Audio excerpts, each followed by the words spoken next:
workshop on e-learning current and next challenges.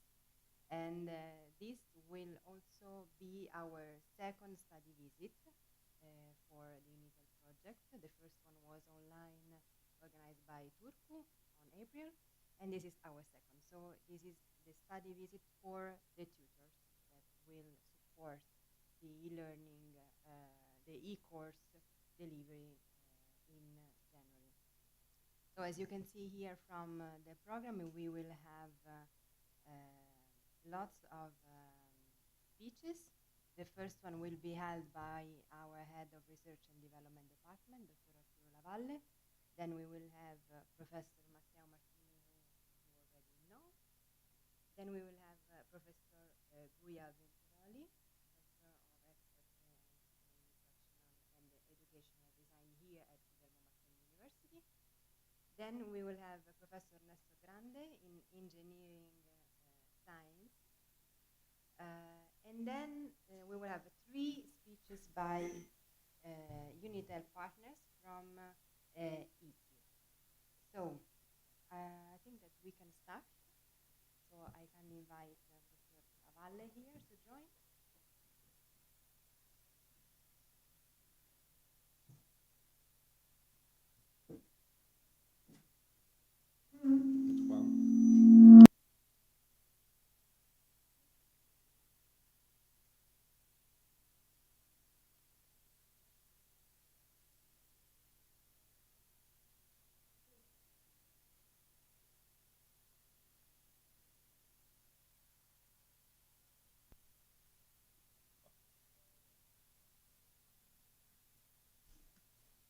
So good morning.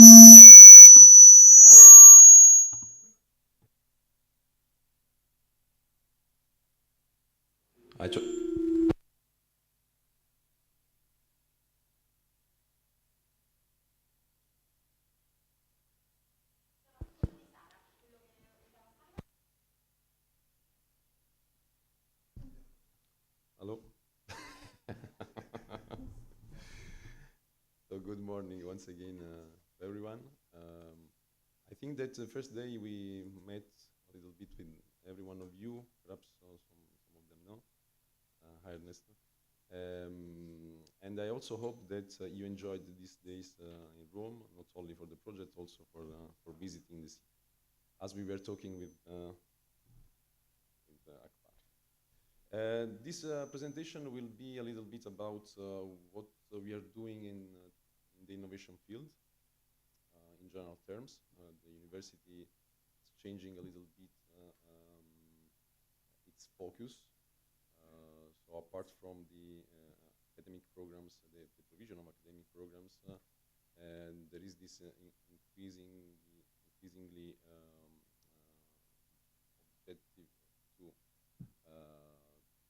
have a relationship, a closer relationship with enterprises, with companies, and we are going to do this through different initiatives related to vocational education that we are going to integrate with the academic one, and also with innovation initiatives.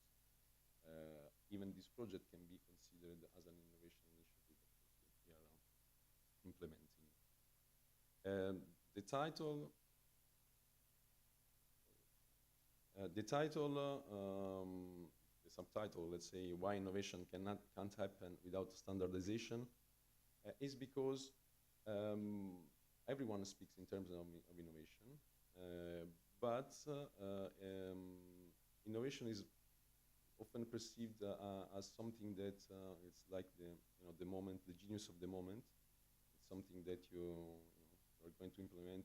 We are going to create into a garage like Facebook. But actually, it's not always like this. In the majority of cases, it's a different thing. And standards, even if at the first sight can be considered as something that can block the innovation activities, are instead some instruments and some tools that can help creating an innovation culture and innovation, let's say, results. What we did last year was to create what we call the Unimarconi Innovation Hub, which is basically a portfolio of innovation activities that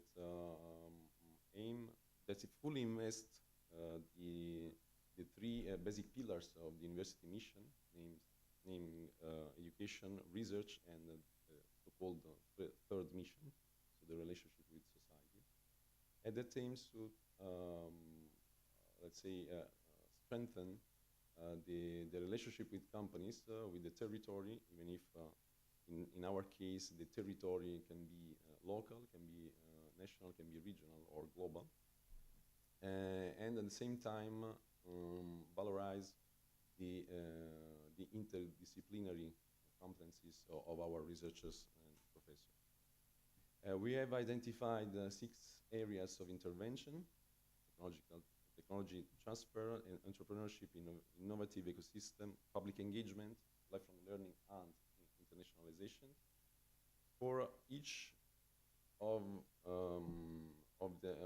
for each area, we have identified the targets and the objectives, of course, the actions that have to be implemented in order to reach and achieve those targets and objectives.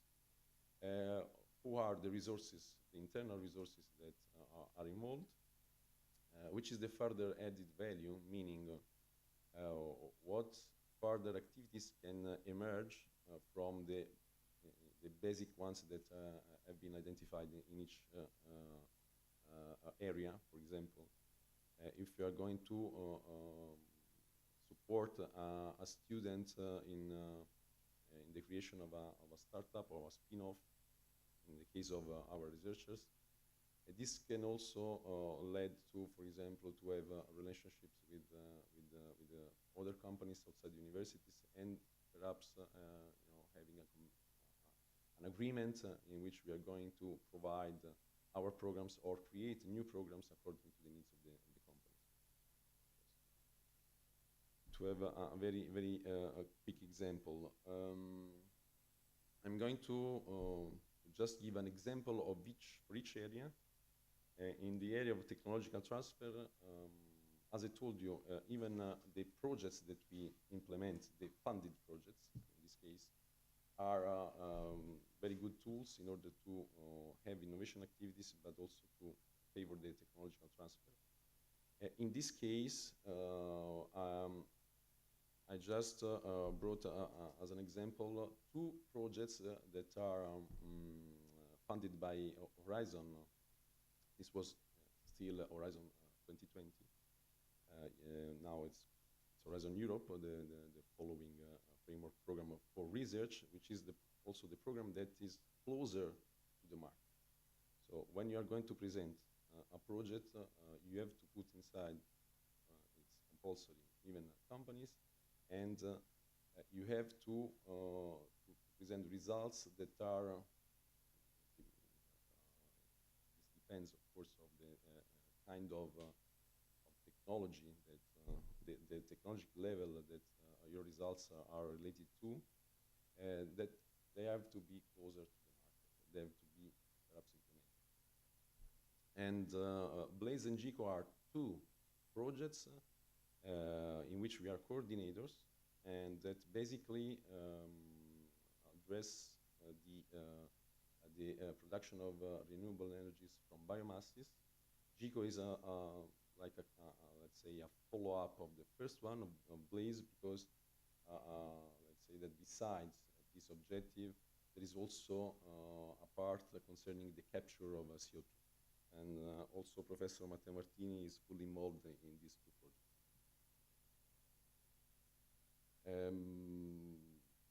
There is also another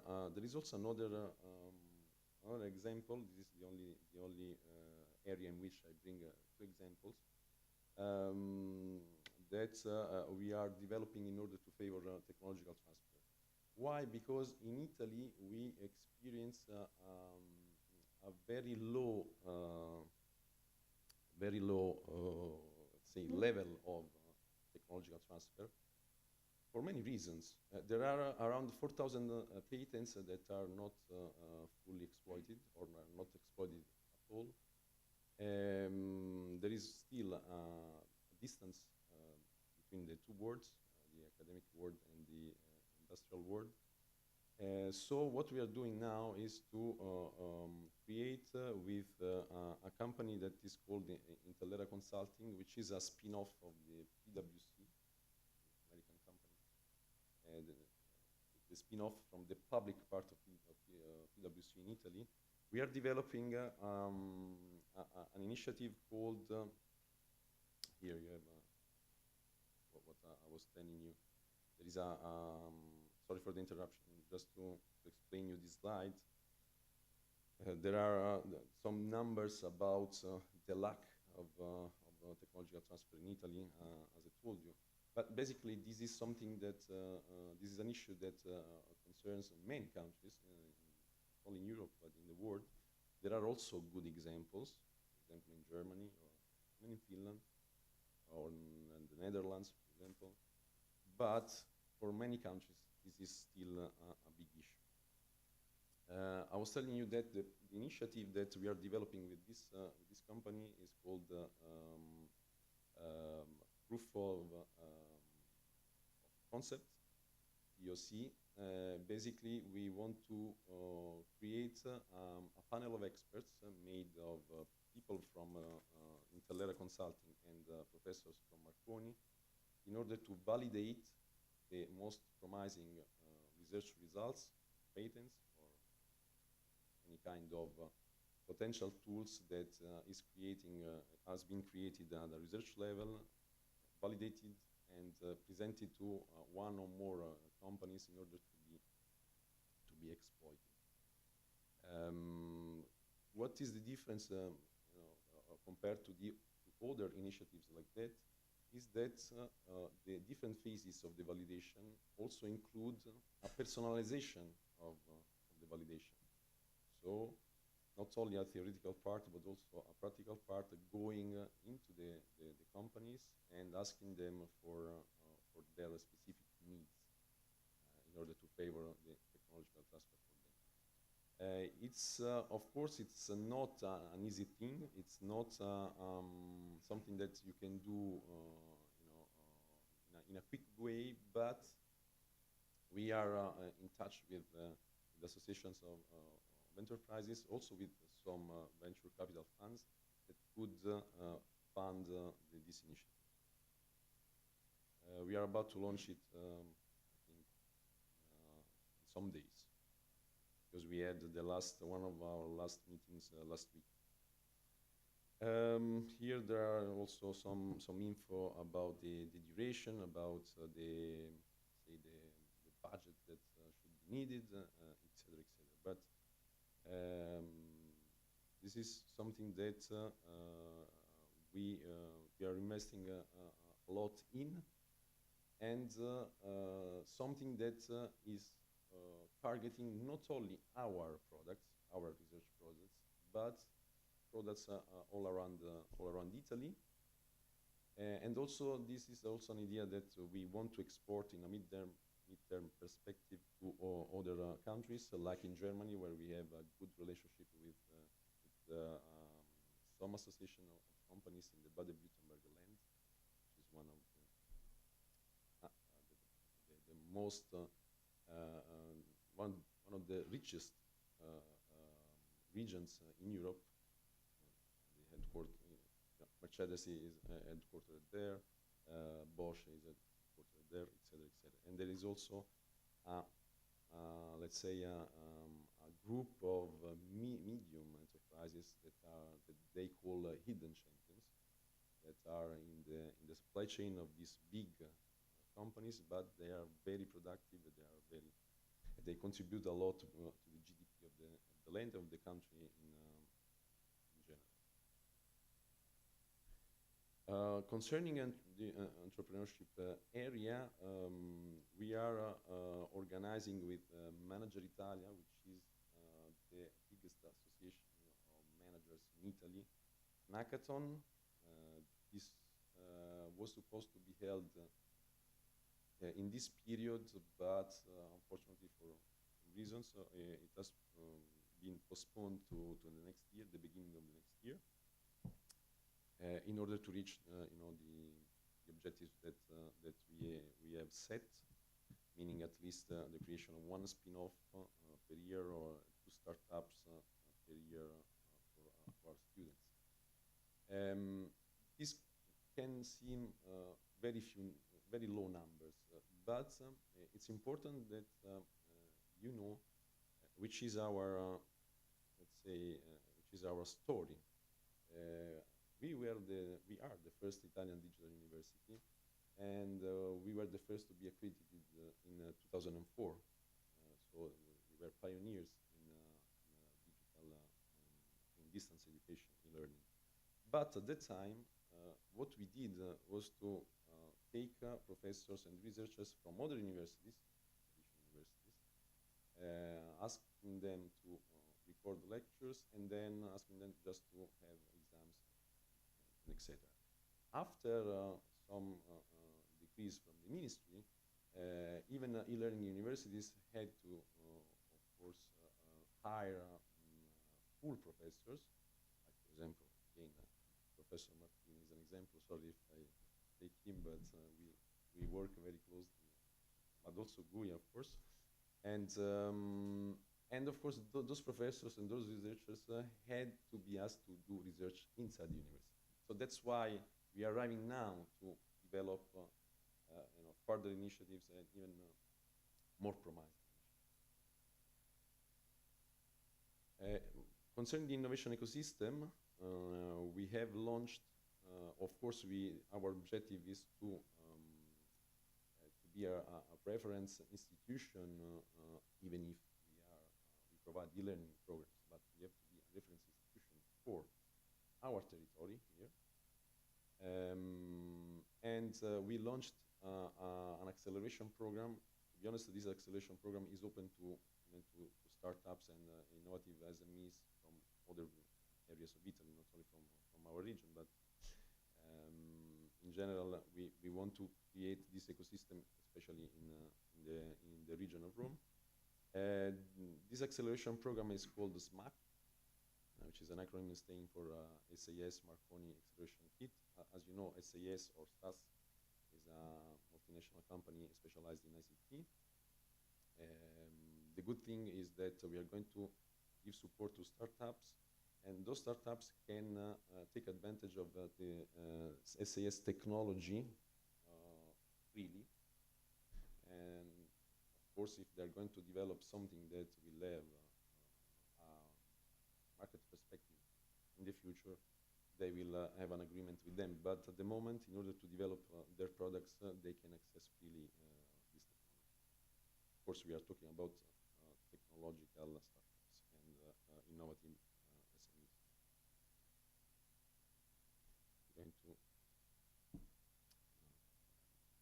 We're going to get to public engagement, which is the other area. Here I report an example of standards in which we were fully involved. We have developed a pre-standard at a national level with the UNI, which is the Italian national standardization body, which is called Enterprise 4.0, Guidelines for Innovation Management in SMEs and Business Networks. This was very good as an exercise for us. We did it in a collaboration with the National Cluster for Manufacturing and with an association of professionals of business networks. It was the first standard or pre-standard at a European level in this respect, targeting the concept of Industry 4.0 that we have declined in Italy into Enterprise 4.0 because we think that the digitalization targets not only the manufacturing sector but also other kinds of industries. And here we have reported a little bit some guidelines in order to develop and manage innovation inside SMEs and the business networks. Concerning lifelong learning, as I told you before, we are developing vocational programs with many companies. Here I report just a good, a very good project that we had with Baker Hughes. And again, I have to mention Professor Martini that fully worked on this. Baker Hughes, as you know, another multinational companies in the oil and gas sector. We developed with them 3 modules concerning Industry 4.0, IoT, lean manufacturing, etc., etc. And it was a very new kind of project because the lectures were made by our professors and their experts, but in a different way compared to the usual practice. Each expert from Baker Hughes developed the lectures that were more practical oriented, but there was always a revision from our professors, or at least one of our professors, and vice versa. Our professors developed the more theoretical lectures, and they revised the lectures. It was,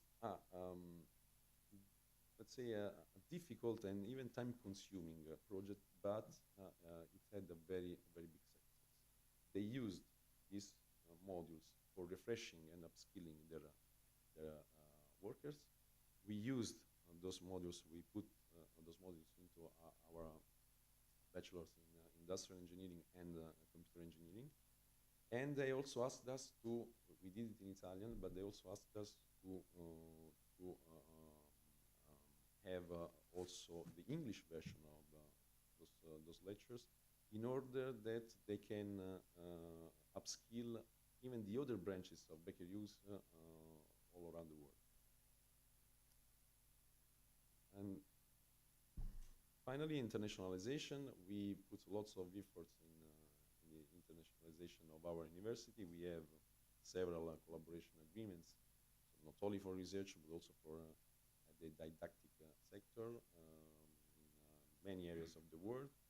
And as we also talked, of course, we are very open and we are very willing to have new cooperation agreements even with you. Iran has always been a very interesting country for us, and let me say that the relationships between Italy and Iran have always been very close. And here I just reported last year multi-rank information. Multi-rank is ranking system adopted by it was a European project at the beginning, and then it was adopted officially by the European Union for measuring, for ranking the universities. It's now made by more than 1,900 universities from all over the world. And last year we were in top 25 performers in 3 different categories of research: open access publications, international joint publications, and regional joint publications. Again, just to recap, here there is this definition of the university, the 4th generation university, meaning a university that beside the first objective, the 1st generation university concerning education, the 2nd one concerning research, the 3rd one concerning the support to the society, the 3rd mission, becomes the 4th generation university, meaning a university that is going to co-create and provide its services and its programs to the whole institutional actors, not only startups, not only companies, but also public administration, also 3rd sector organization.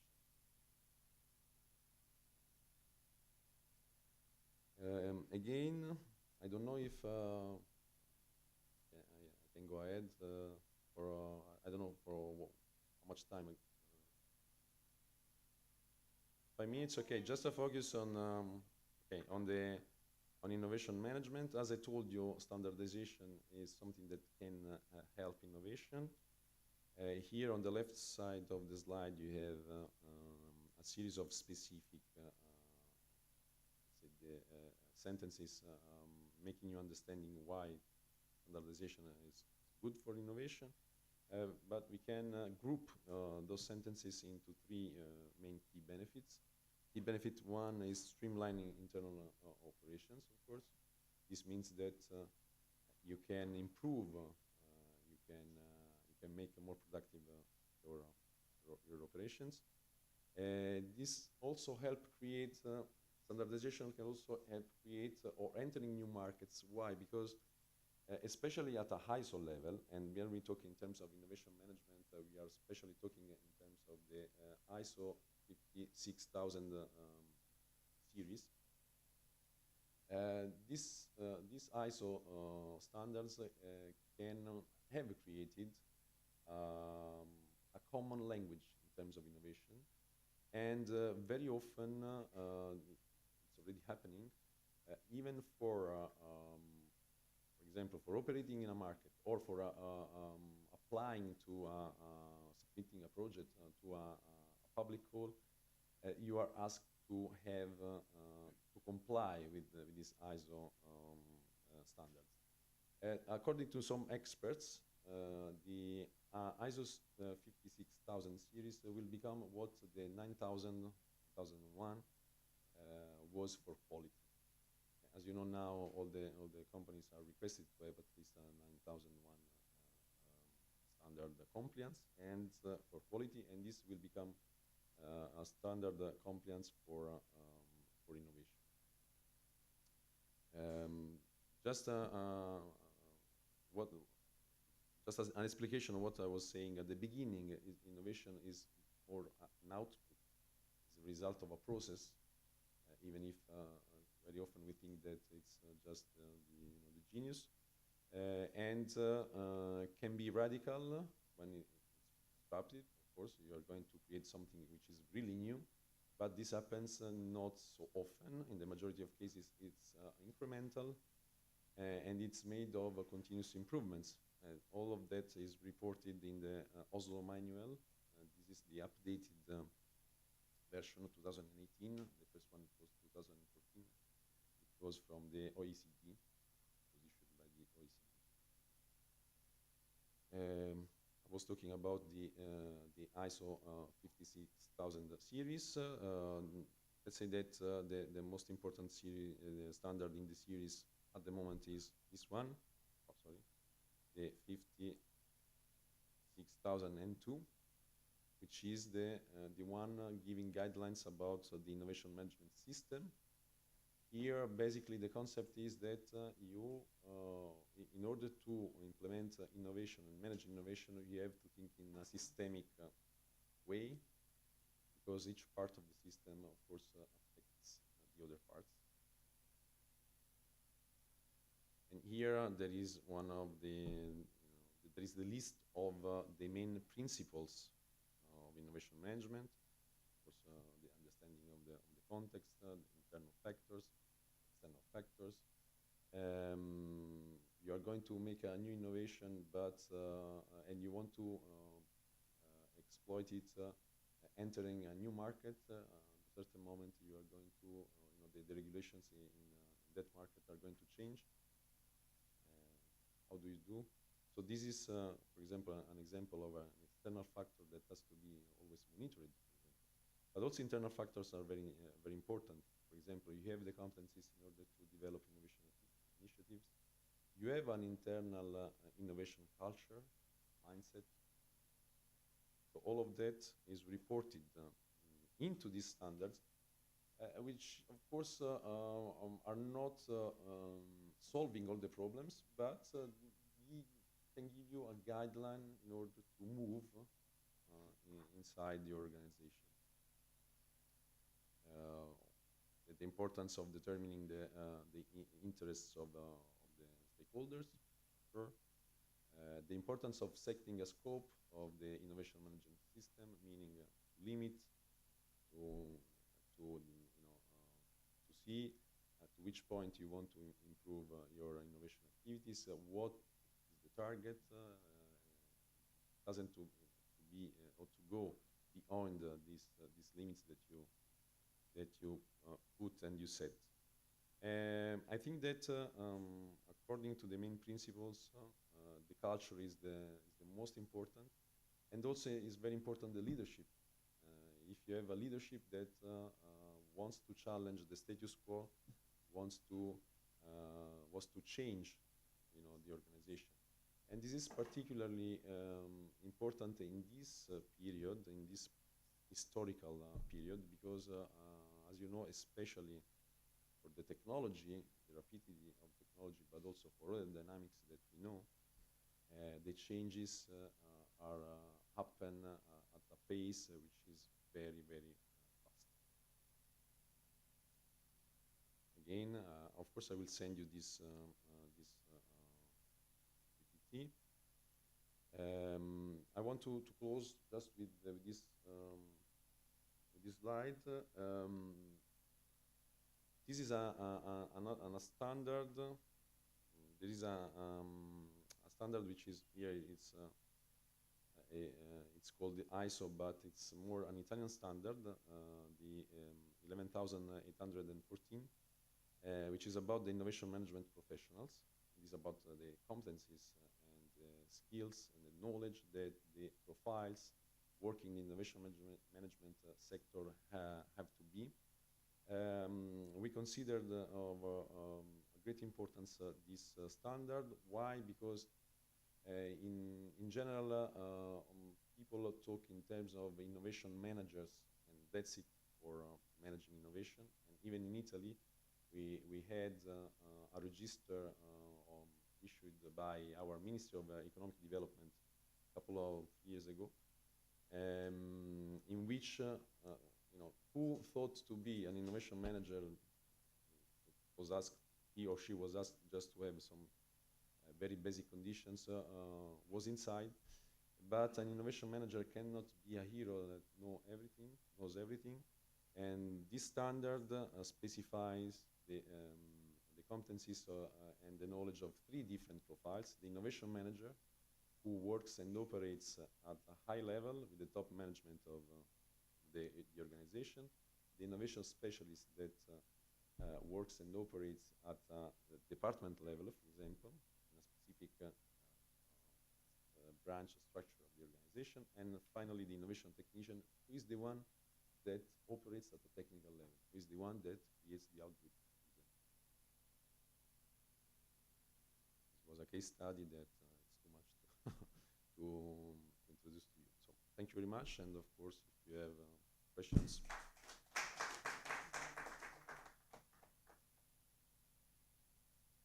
Sorry for my voice. Thank you very much. Is anybody has some question, or do you have some questions regarding the presentation? Do you have some similarities? I have a comment, because 2 days ago we discussed about the soft and hard skills that are required by the students together with the industry. And the example that Arturo showed about the project that we did together with Baker Hughes is exactly in this direction, because Baker Hughes asked to Marconi that they have this problem. They technicians that are formed in traditional university has some important lacks, both in hard and soft skills. And we developed together with Baker Hughes these 3 courses that now are also part of the program for our students.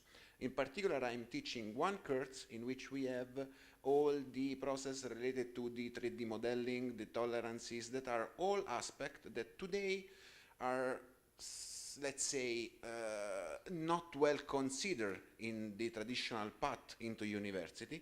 And we developed this course, and now our students, after their bachelor, start working into Baker Hughes, already formed by university. So they enter inside the power plants, the construction plants, with the already acquired competencies that are requested today by the industry. And this is one example related to what we discussed 2 days ago. you for the comment, Matteo, which is very, very fitting what we are saying. And again, that project we should reply to even with other companies, because that project was very, very fine. It was very, very fine. And I think it remains something which is quite unique, at least in the national landscape.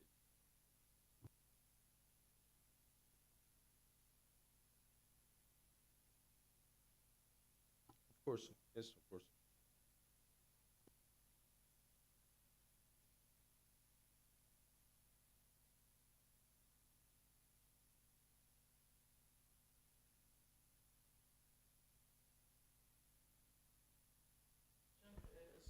About the internationalization of this process and reach to sustainable development as well.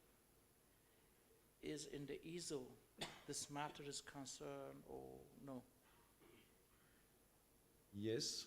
For example, even in this, as you know, now sustainability and sustainable development is inside everything, any aspect of all activities.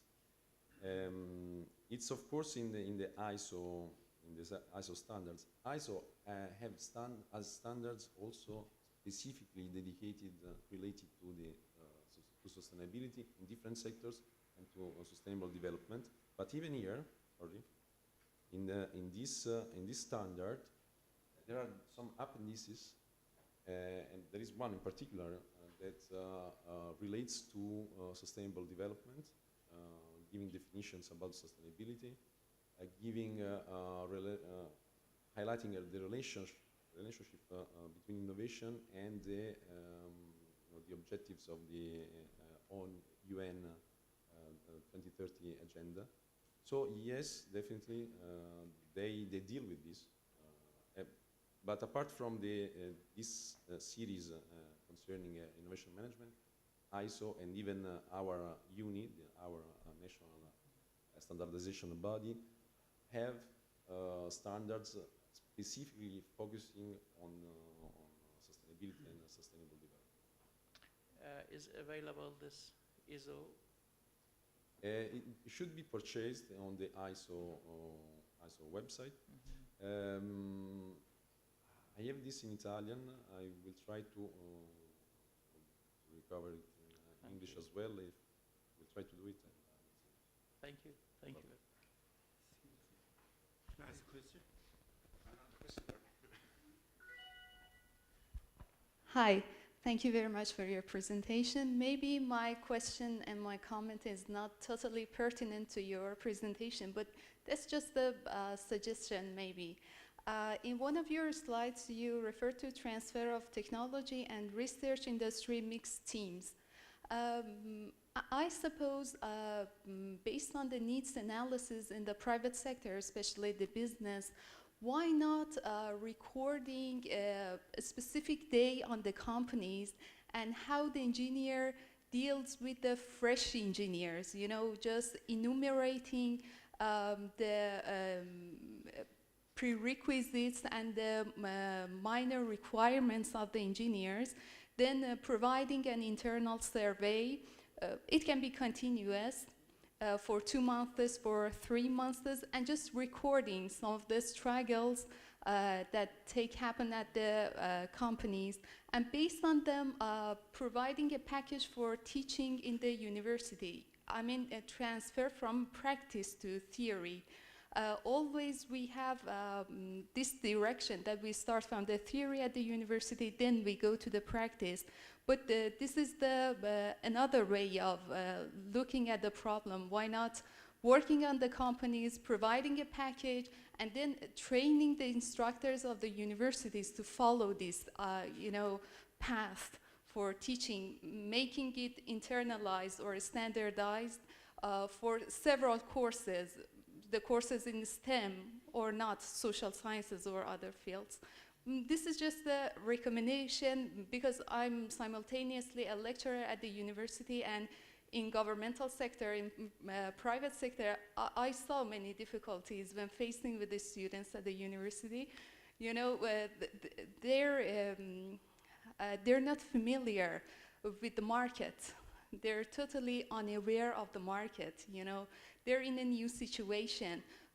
From the basics, you need to train them up to the level that you can start your curriculum. Then you go on with your curriculum, you see. Nurturing the students is much more important than training them in the specific field, I suppose. And that takes a lot of time, wastes the time of professors and the lecturers. Maybe this is not practical in essence, because it depends on several limitations, governmental policies, so on, economic burdens, but maybe it can be feasible in the future. Thank you. Sorry. Thank you. Thank you for your comment, which is very interesting and enriches, of course, what we are saying. What we are doing, just coming back to the initiative, what we are doing with this company is to go towards, of course, the industry. They are a consultant company, so they are not industry, but they are a consultant company. So it's basically a service that we offer along with them to the industry. The example that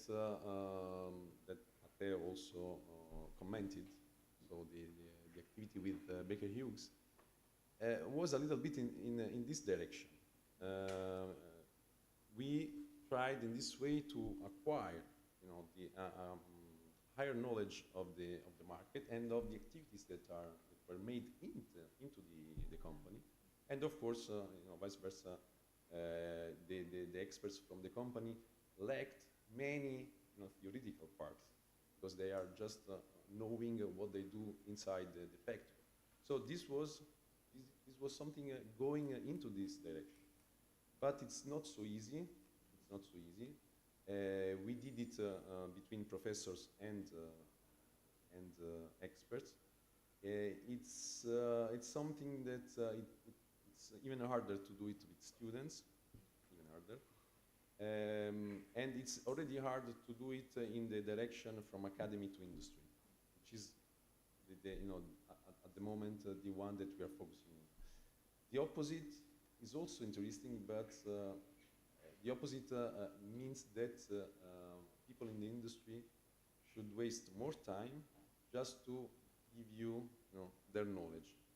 In some cases, this can help, because this can help especially professors to be updated about what is happening into the factories. And to be honest, this is something that would be very good, because, you know, again, the pace of the evolution of technology, especially inside the digitalized factories, is very fast. So even researchers have some problems in following. For sure, this is something to which we should tend, and this is a suggestion that we are going to take for sure.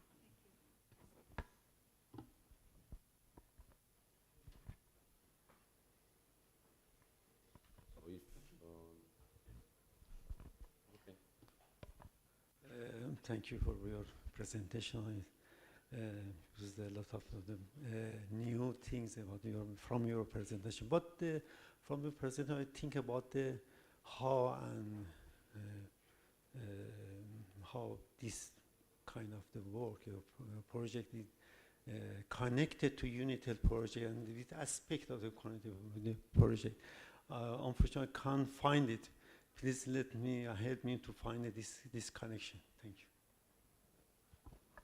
Let's say that this can be linked on the basis of the fact that Unitel is developing, you know, the concept of using technology into education, which is already an important innovation. To be honest, education was one of the sectors, one of the last sectors to be affected by innovative modalities and tools, or to say in a better way, the more resistant, one of the more resistant sectors to changes. Even up to before the pandemic, again, still, I mean, the e-learning was seen as something, even here, even in Italy, or even in other countries in Europe, was seen as something which is a little bit, yes, it's okay, but it's not like, it's not a real, a real education or high quality education. After the pandemic, people understood that it's something real, it's something that can be done in a high quality way.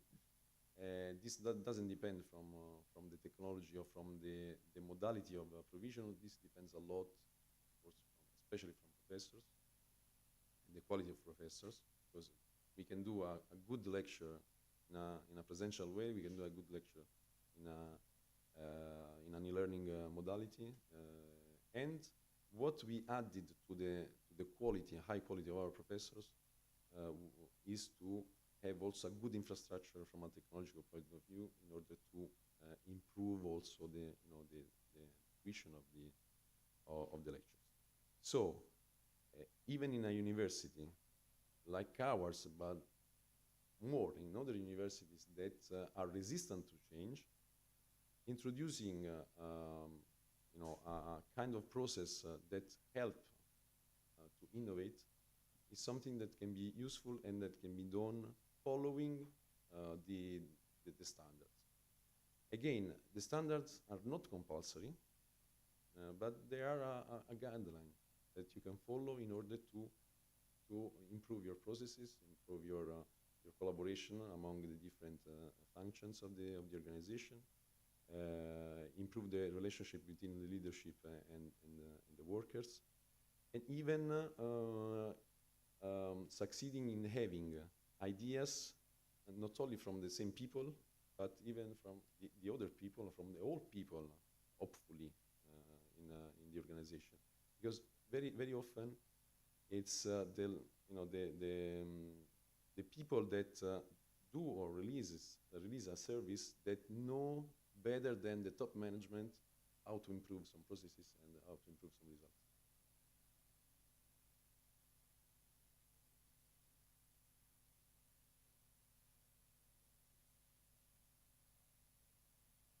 Sorry.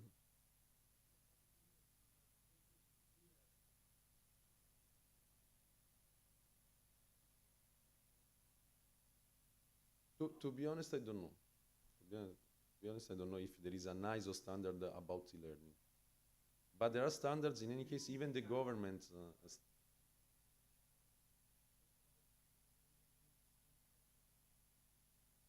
Sorry, pardon?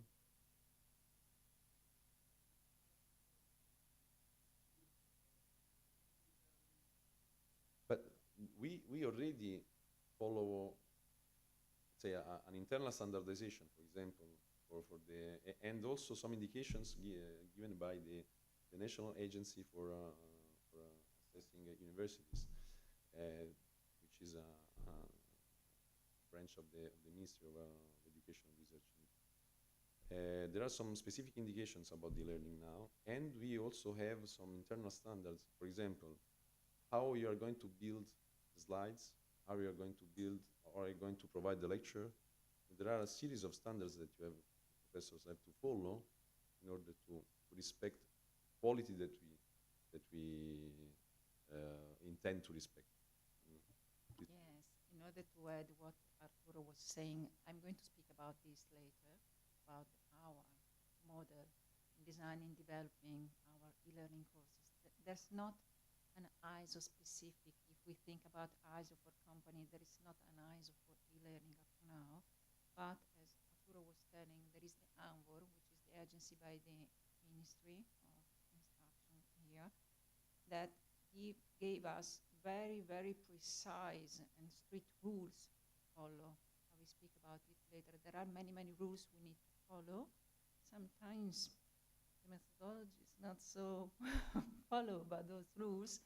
So we try to make a balance between following the rules that they give us and keeping the effective of learning we still want to keep. So we are in the middle, in the balance, but we will see it later. Okay? Just to add just a quick thing, it's hard to follow the rules of the ministry because up to now they try to adapt the e-learning to the rules of the traditional learning. It's not the case. That's our main problem. for us that want to do the things in the right way, the better way, it's hard to, sometimes you are going to clash with some indications or rules or regulations that are not really fitting a learning provision.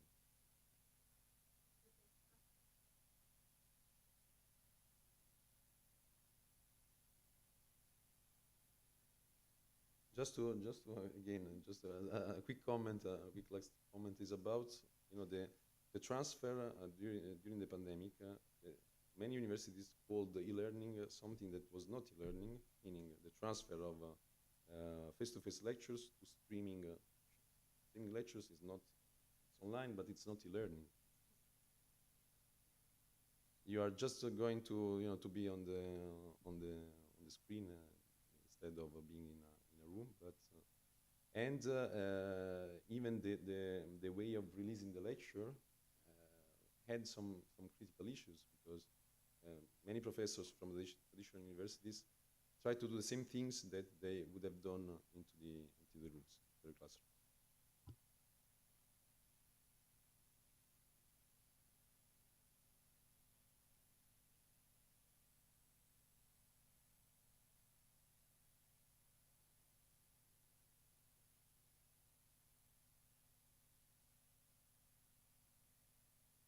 You can propose it, a new ISO standard.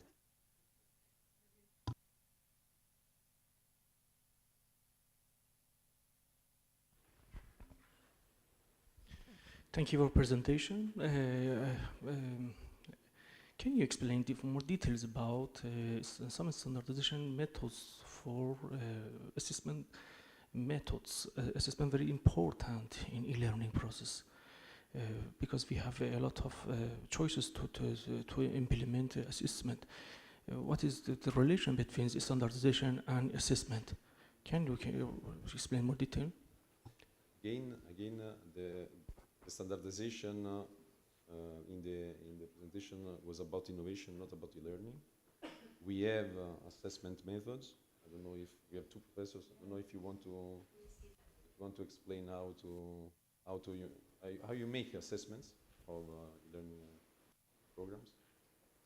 Well, if we speak about the assessment methods, it really depends about the objectives we need to gain and the type of content we need to develop. For example, we've got 6 faculties from literature to engineering, and so the assessment system cannot be the same because the content is different and also the objective is different. That objective. What we do is study the content with the teacher and develop all the different methodology for that kind of content and that kind of objective to gain, and so the final part is the evaluation. It can be, for example, for this kind of objective, which is the very elementary level, it can be a normal cross answering questions, which is just put the cross.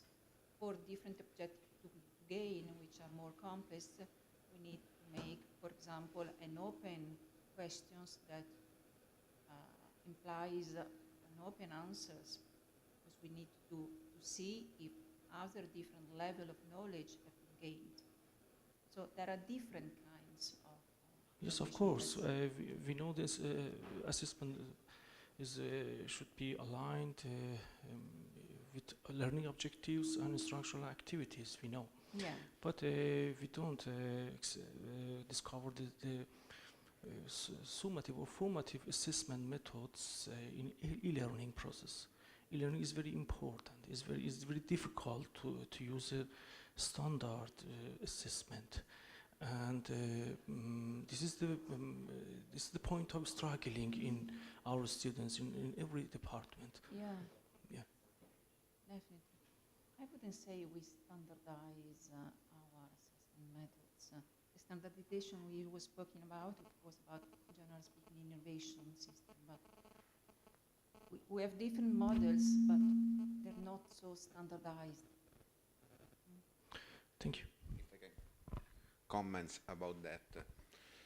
We developed here in Guglielmo Marconi a sort of standard self-assessment that we are now using into our courses, everyone, that is based on a multiple answer questionnaire, very simple multiple answer questionnaire, but enhanced with technology. In this sense, we developed a random generator. We asked our professor to prepare a batteries of questions, a very large batteries of questions, on all the aspects of the course. Then this system randomly extract questions, also randomly moving the possible answer.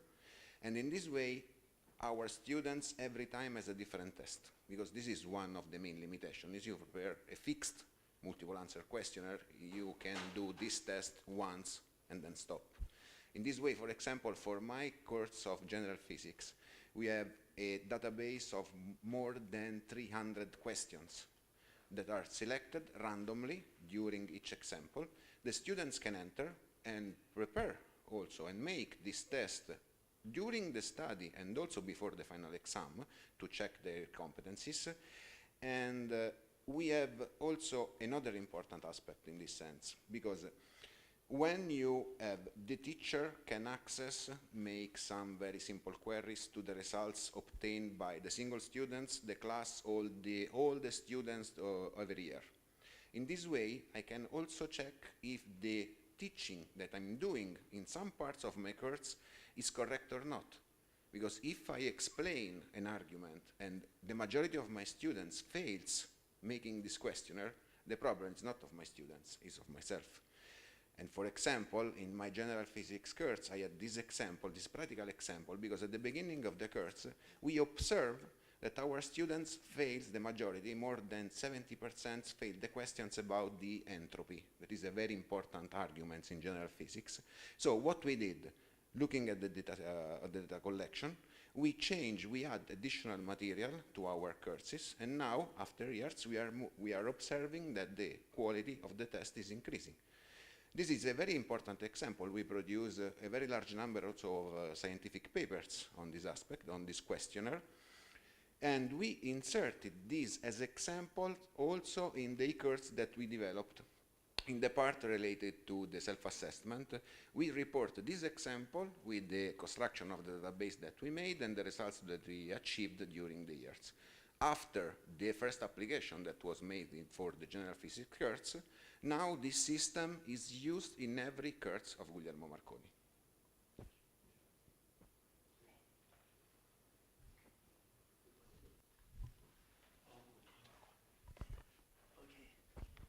Thank you. Regarding the ladies' comments on the relationship between industry and universities, and sometimes it is hard, to come together. Just I already asked them. Maybe one possibility should be going towards R&D. A revision of R&D. Maybe we can formalize e-learning to be included to R&D, a part of R&D in this regard. I would like to know if you have any experience or evidence regarding this. A part of R&D should be formalized, or should be e-learning technique, learning system, something like this. Thank you. Because for coming together to have a closer relationship between business and universities, scientific centers, something like this, right? To be honest, I don't have any experience. As you can imagine, e-learning, which is a modality of provision of education, it's a bit hard to be included into R&D projects. I mean, R&D is usually linked to the industrial sector and the products and results that can emerge from the industrial sector. If this can help, of course, it can be done. But when we speak in terms of education, we did lots of projects even in other countries, in which we had the chance to transfer our experience in e-learning to other countries, to other institutions, for example, in Kazakhstan or in Jordan, or in past Erasmus Plus, or the programs as they were called before they became all of them Erasmus Plus program. But to be honest, to include them into R&D is a bit difficult. Of course, it's a capacity building initiative. Yes, this for sure. And capacity building, let me say that is not only concerning the transfer from who has more experience to the others, but it's also vice versa, of course. Each time that we participated in a project like this, we learned a lot from our partners from the other countries. So, I think.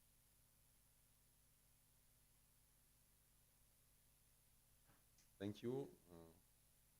Thank you very much, and of course, for other questions, I will be more than happy to reply you personally.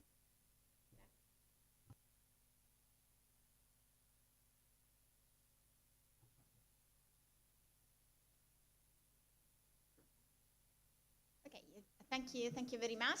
I would like ask to Professor Matteo Martini to.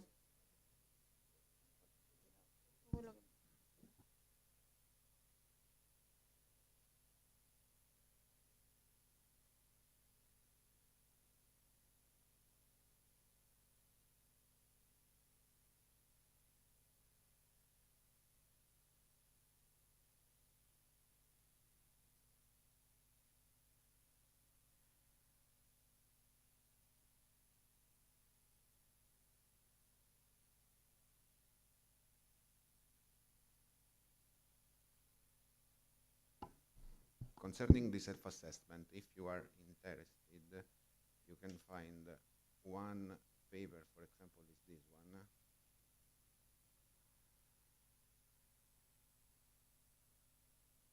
It's been published some years ago.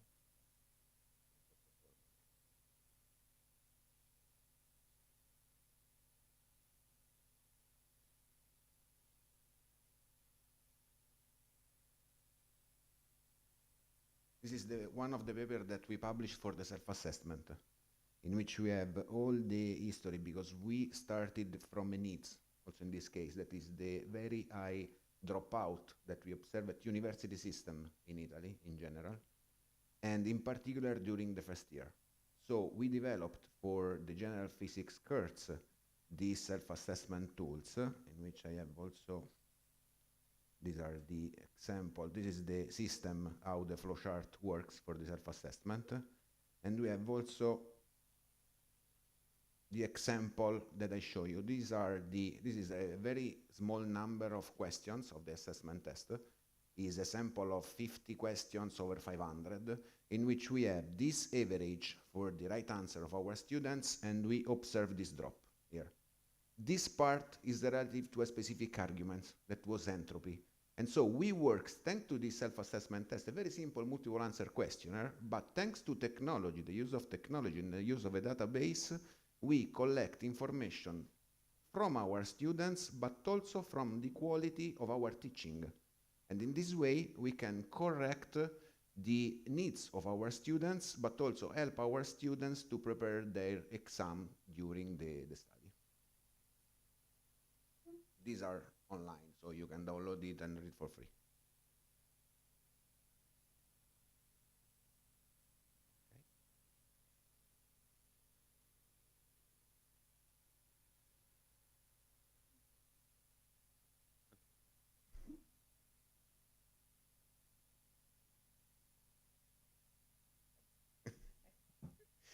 So now, let me restart talking about e-learning, real e-learning.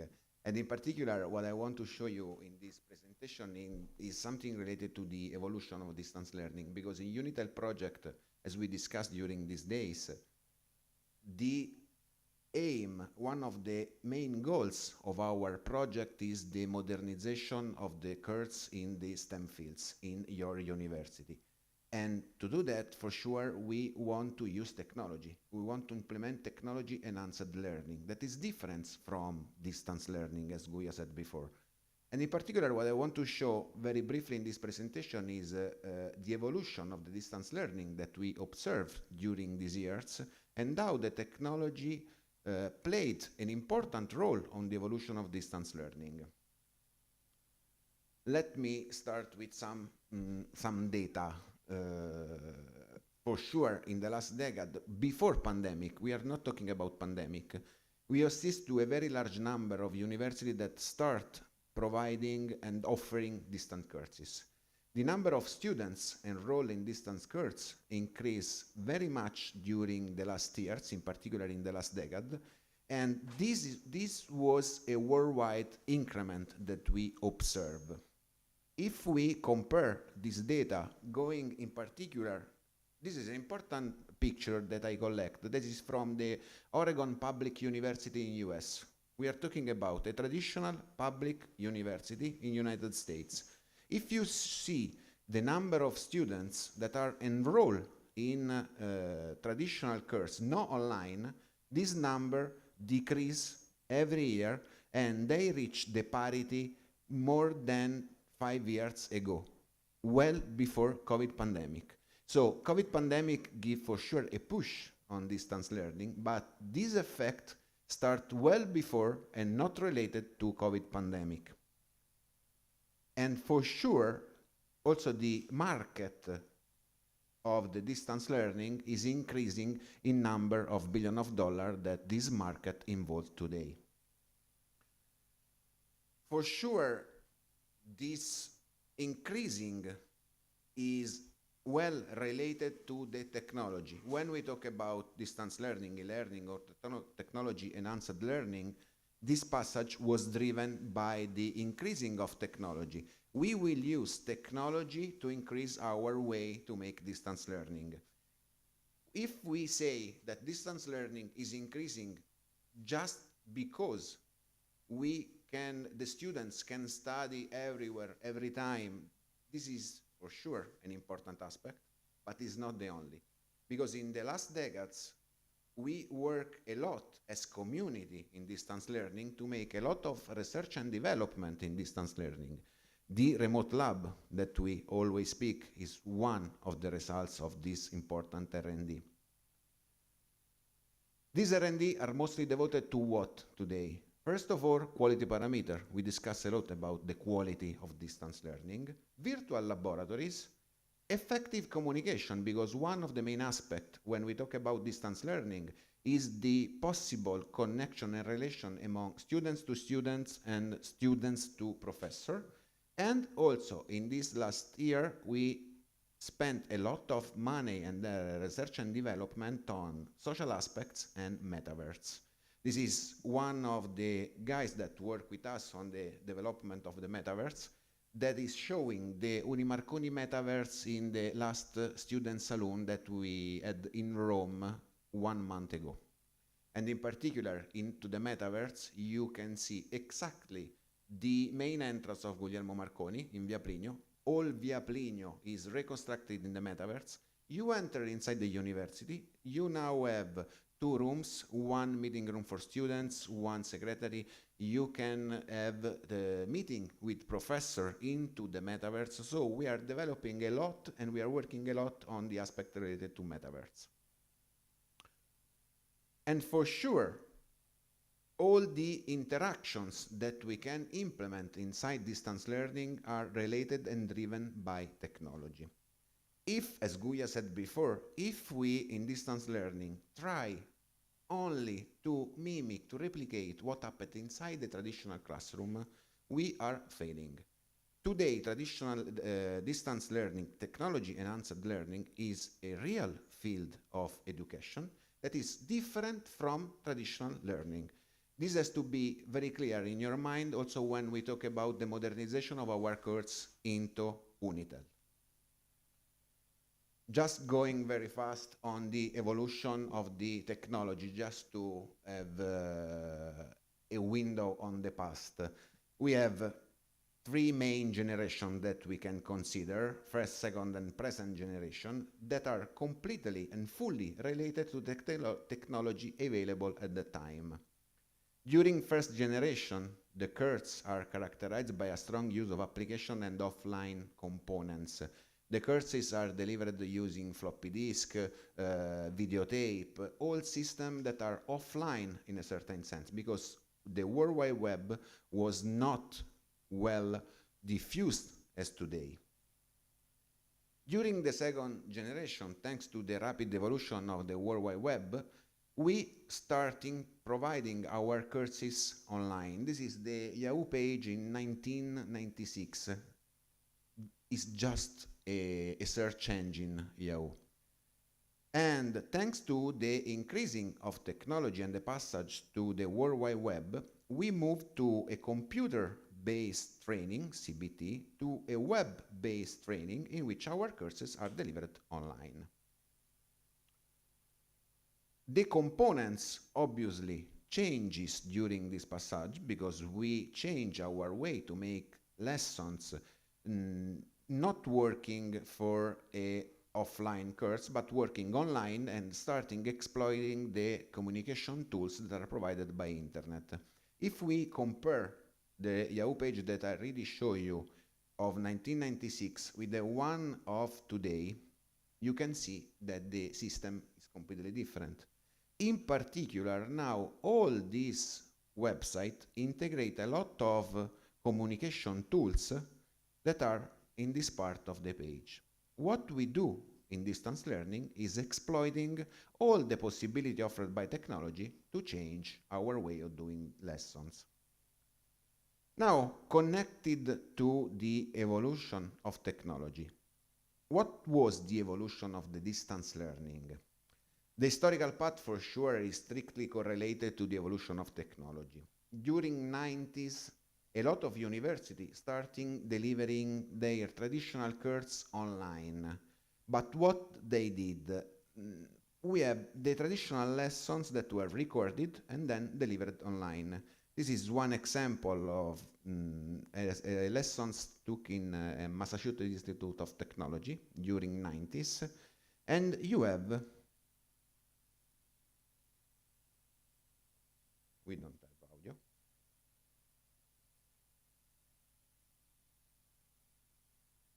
We don't have audio, but for sure this is a traditional lessons delivered into the real classroom and then delivered online. With this situation, for sure, a student that is attending the lessons at home, the only advantage that they have is that we have no fixed timetable. But this is the only advantage because the students at home cannot interact with teacher, cannot stop teacher during his lesson, cannot interact with their peers, with the other students. So these are the main limitation of this approach, and we for sure have a strong differences among students that are into the classroom and the students that are at home.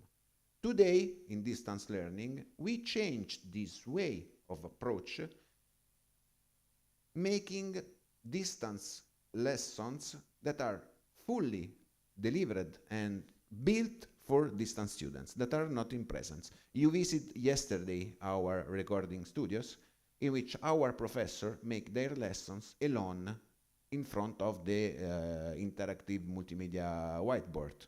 We don't have students into our class. Our lessons are prepared for students that are not in front of us. For sure, this requires additional skills to our professor. As we know very well, we don't have students in front of us, so we are talking alone.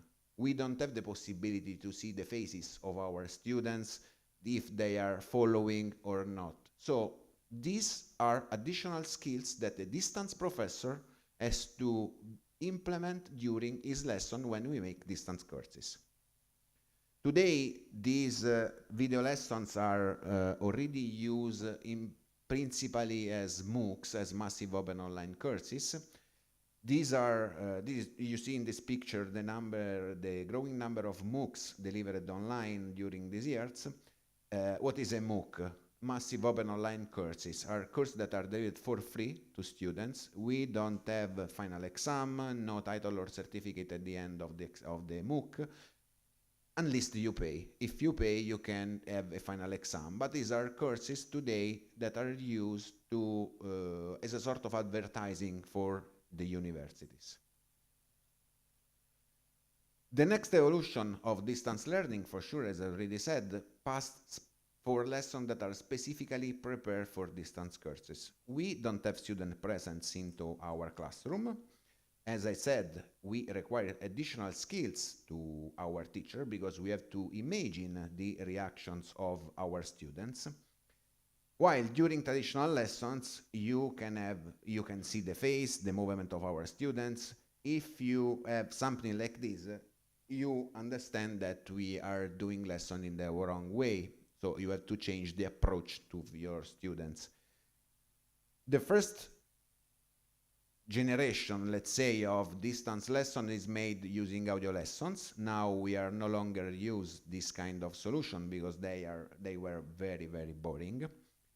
We have also a second step that passed through the static video lesson. What is the static video lesson?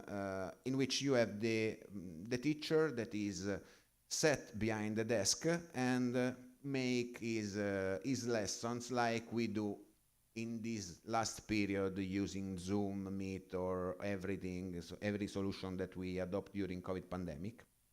But this solution, for sure, is exactly comparable to the audio lesson. It's very, very boring.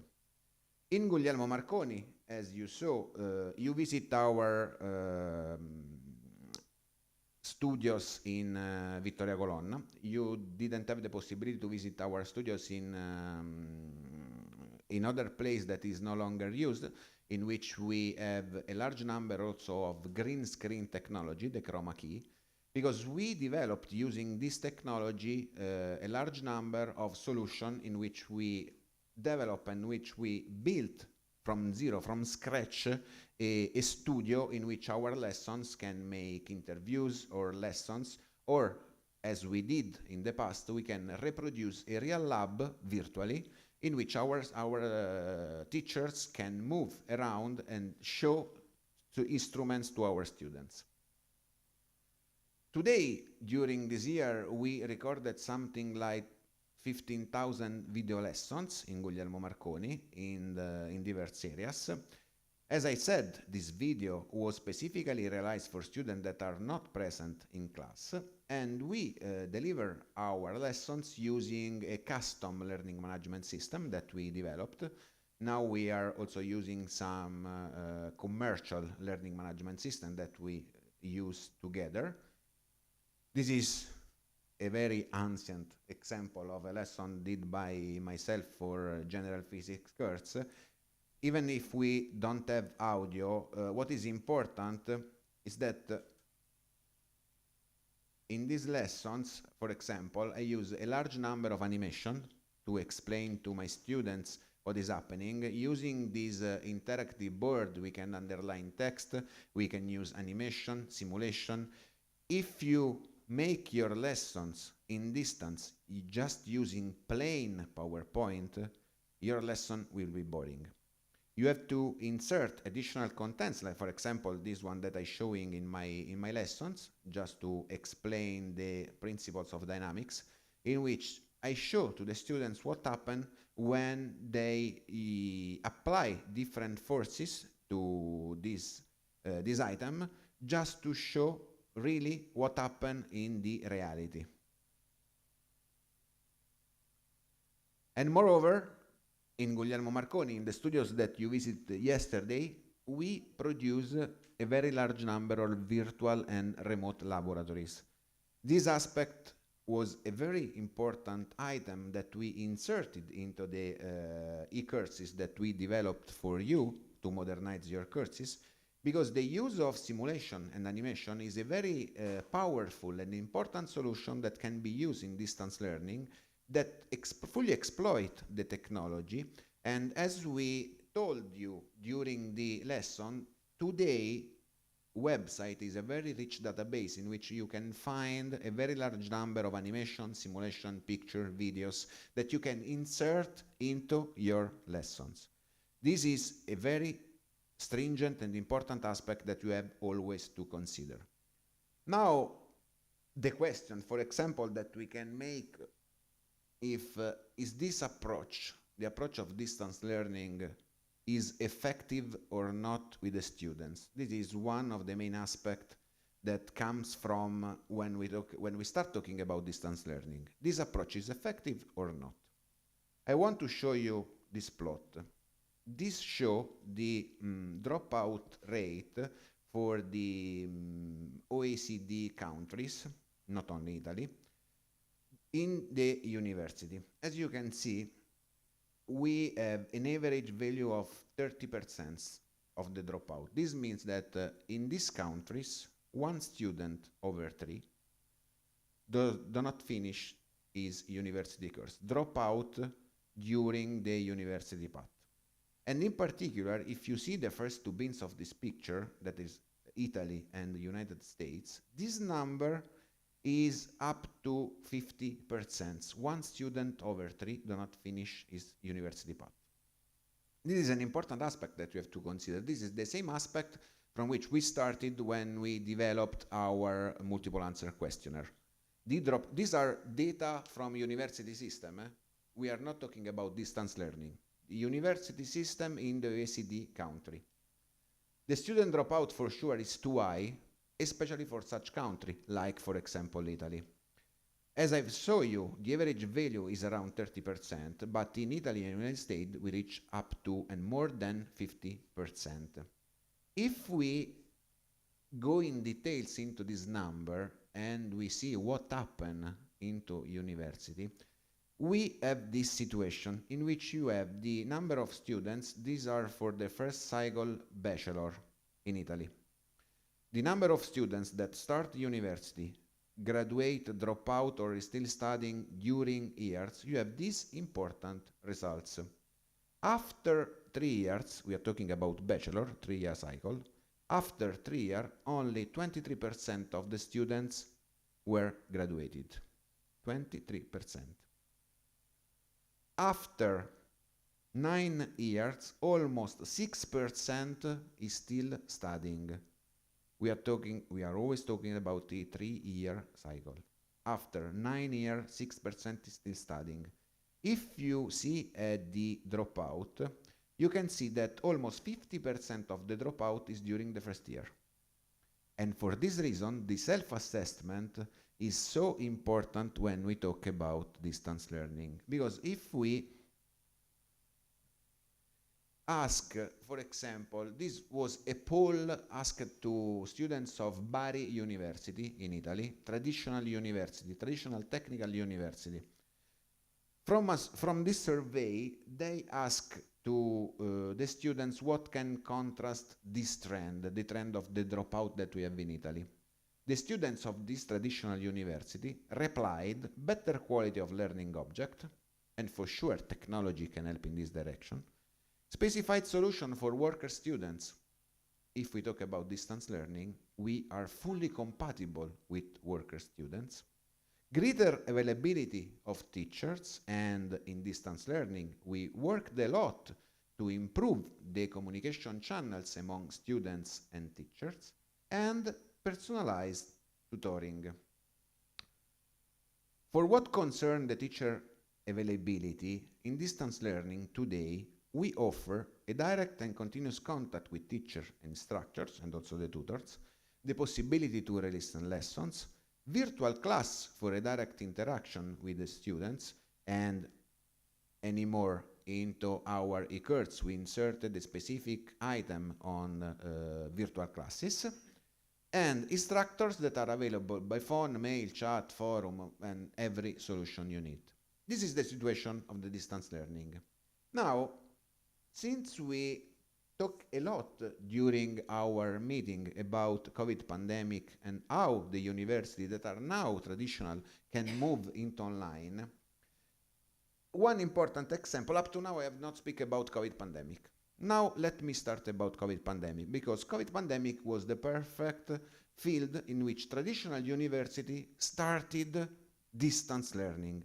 How they did that after 10 years of R&D in distance learning. During COVID pandemic, the only possibility to continue our lives, not only into universities, to move online. We move online practically all aspects of our life. This plot shows the band usage in the United States during the years of COVID pandemic that practically exploded. What happened during COVID pandemic for traditional university, for example, in Guglielmo Marconi? In general, the Italian online university experienced a plus 30% in average of enrollment during the 2021, the most severe year of the COVID pandemic. The number of enrolled students the first year into traditional university decreased of 13%. While traditional learning decreased, online learning increased. This is the effect of the COVID for sure, but what is important is to understand how traditional university fight COVID moving online, and this is the most important aspect. Because if we ask, this is another questionnaire that was made with professors of traditional university, and the question is, what type of activity did you use during lockdown? These are the answer. It's tremendous. Because in the first place, you have synchronous video lecture. The video lecture made using Zoom, Meet, and is exactly what Guya said before. We moved online exactly what we did, what we did in traditional class. In the second place, you have assigned exercise to do, and then you have assigned video to watch. These were the solutions adopted by traditional university to move online. After years of R&D on distance learning, we moved online in this way. Is exactly what we said. They move online trying to replicate online what we did in presence using Zoom, Teams, Skype, Smoke Signal, whatever you want. What we have in this case, as I already said, when you have in front your students, you can understand their reactions. You can understand if your lesson is boring or not, if your students is following or not. If you have a situation like this, what do you understand about your student? Practically nothing. And in particular, moreover, in Italy, we had another problem that is experienced everywhere. Due to the large use of internet solution, we have some problem with the bandwidth of the World Wide Web. And in a very large number of lessons, we have to ask our students to turn off their camera just to do not consume too much bandwidth. And moreover, in Italy, for the privacy law, we cannot oblige our students to turn on their camera. So they can sleep, they can do whatever they want, and you speak alone in front of a black screen. What was the result of this approach? If we ask to our professors of the traditional university what was the workload during COVID pandemic using distance solution, the majority reply that they work more than before. The use of distance solution implies more workload than using traditional solution. And if we ask to our teacher, what will be your future preferred teaching modality? 66% reply face-to-face. This means that they moved online using wrong solution. Do you remember the plot, the video that I show you of 90s? We did exactly the same things.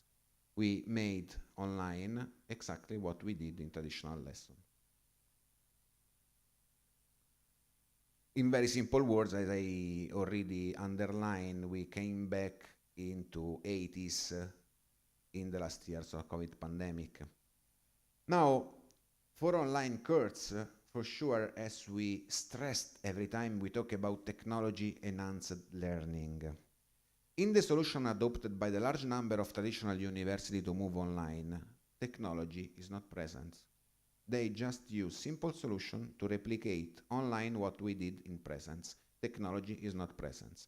Today we pass, as I show you, through different generation, different solution to arrive to technology-enhanced learning, and this is what we are trying to implement into Unitel project.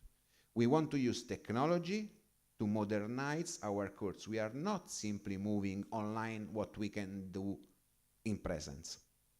If we compare simply the situation between online and traditional university, you have this comparison. About lessons, we have lessons that are specifically developed and produced using video courses to be delivered online. University move traditional lessons into online using simple communication solutions. Virtual class were not considered by traditional university. Virtual laboratories will not considered. Remote laboratory is something like absolutely not considered because it's not well known today.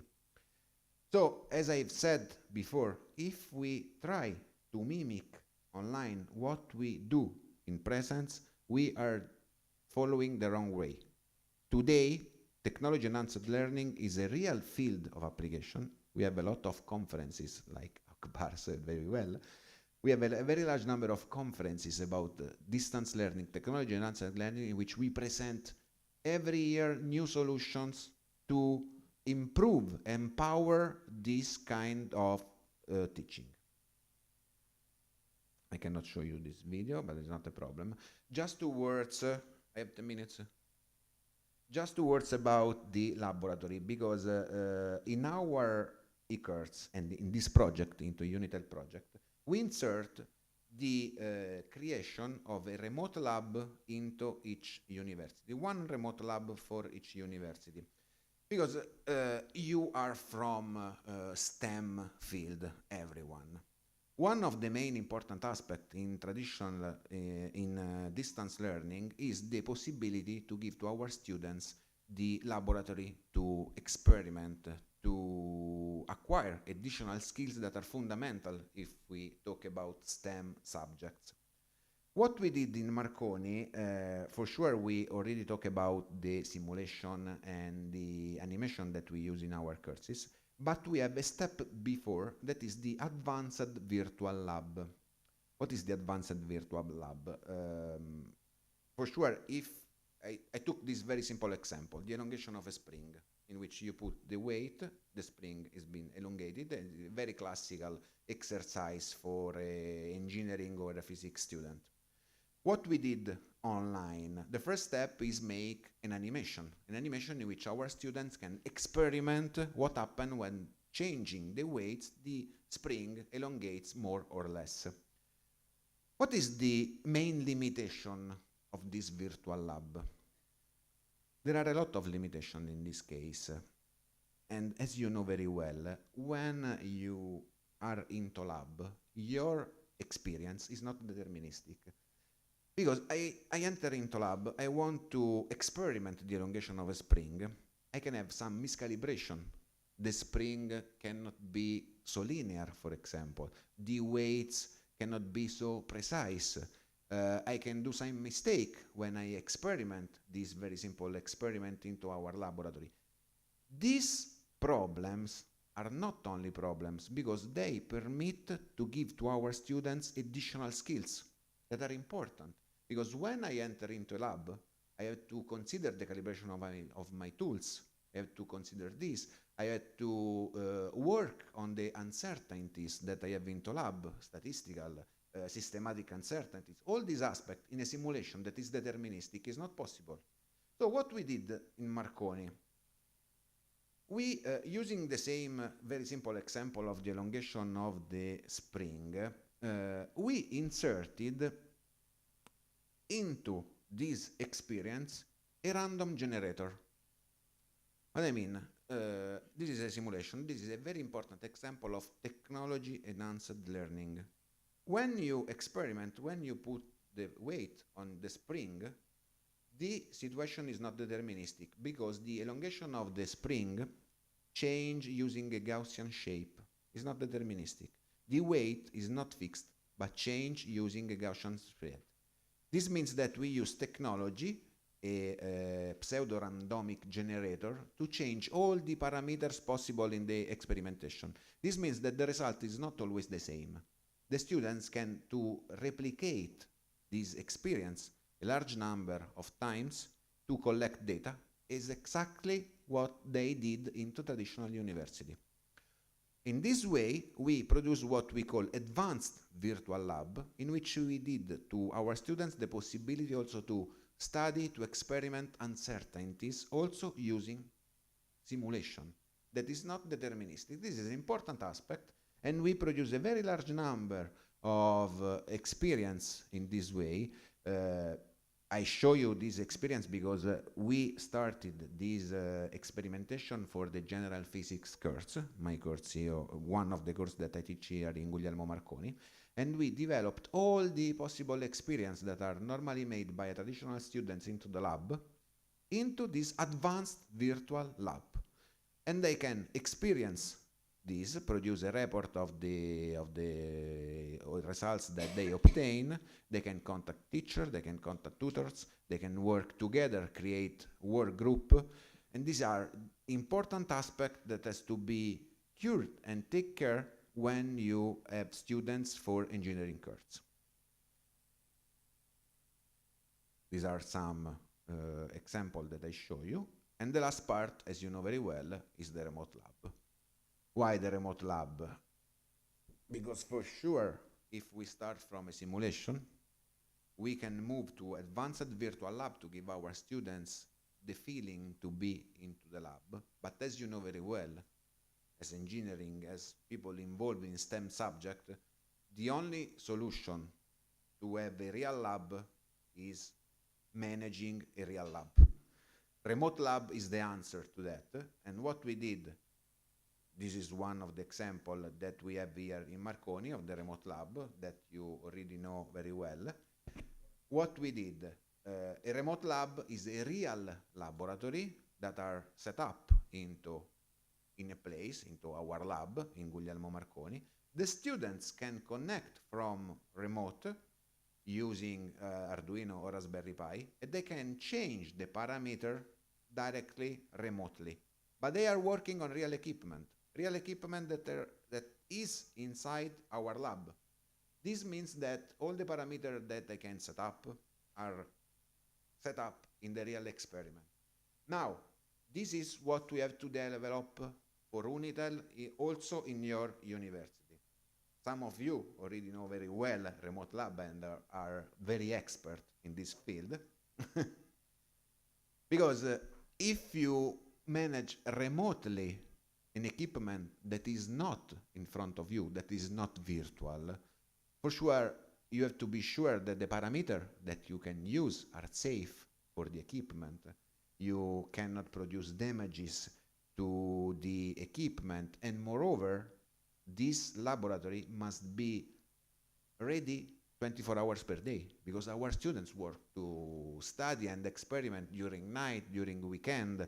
So this means that you have some additional safety control that you have to insert for a remote lab.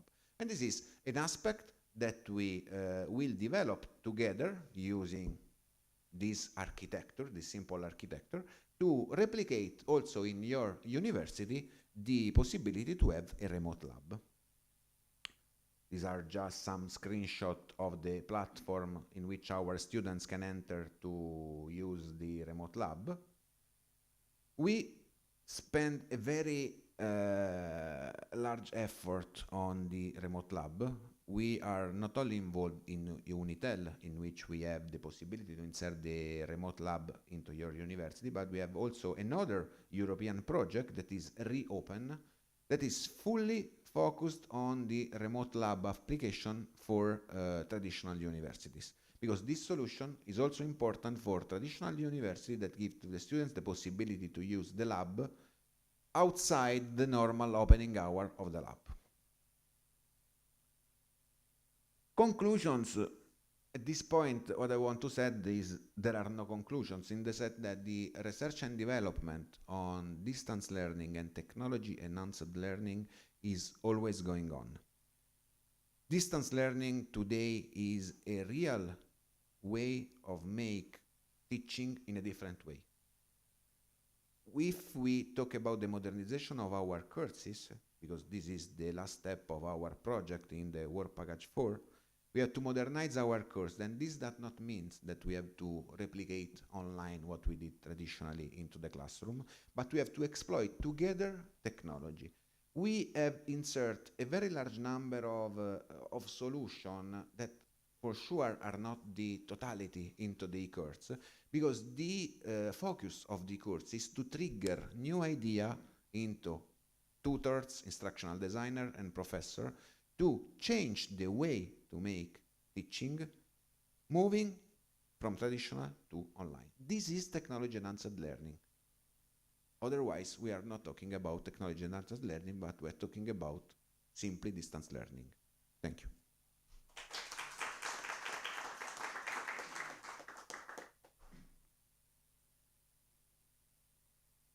Thank you very much, Matteo. Very interesting and useful presentation.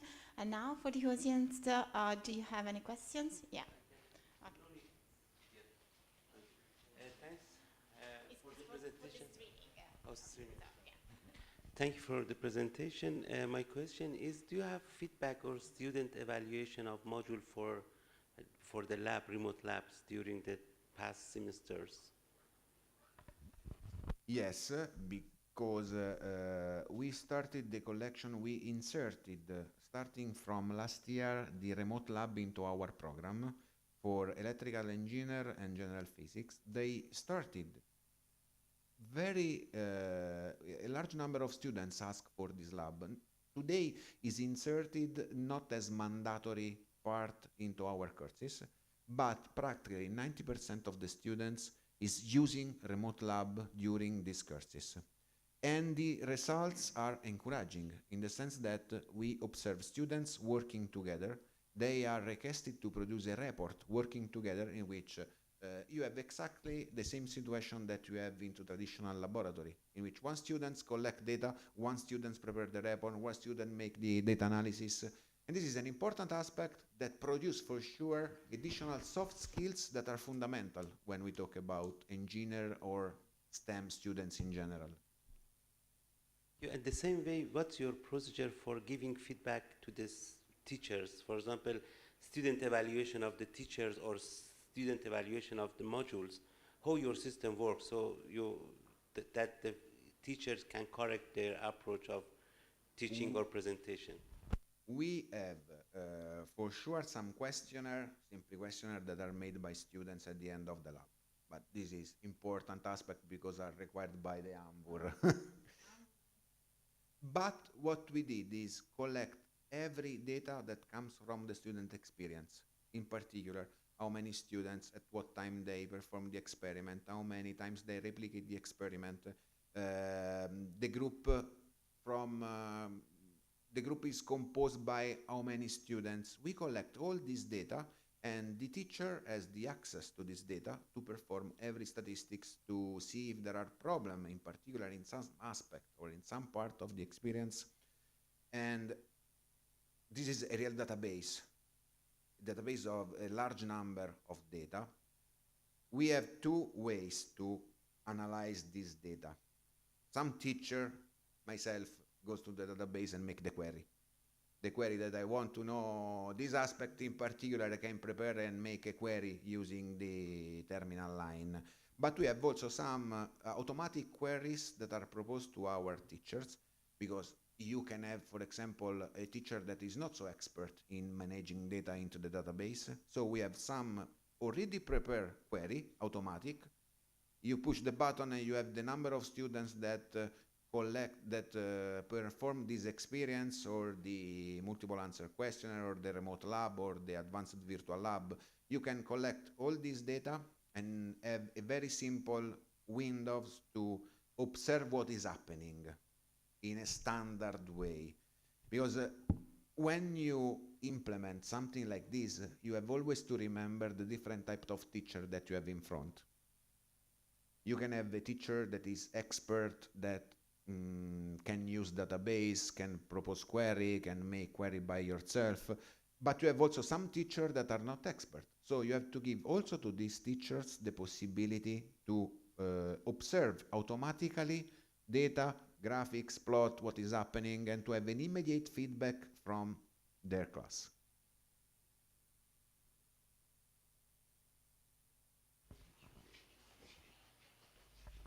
Yes, thank you. And I know the break is coming, but just a short anecdote. About 20 years ago, we were founding a Finnish virtual university, and our university delegation was going there with a bus from Turku to Helsinki when the national broadcasting company called us. And the reporter asked me that, what do you think when there will be the first fully online degree in Finland? And my answer was then, 20 years ago, that I hope that never. And nowadays, I guess your last comment was about that nowadays I think that maybe it would be a good solution to have fully online degrees, because we have learning analytics, as you just mentioned, and nowadays it's possible to recognize the students who are at risk to drop out from the course, and then give extra support already during the course. And now we have all the tools, and thank you for the presentation. I think that it was a good example of that. Thank you. Thank you. I have just one comment. I think this question, because of what Matti said, is always in the mind of everyone, and we will be asked about this question, as he said. And that is, if you have the option of fully online learning and fully face-to-face, which one do you choose? And what do you think, whether the quality of the graduate from this, how different is from the other one?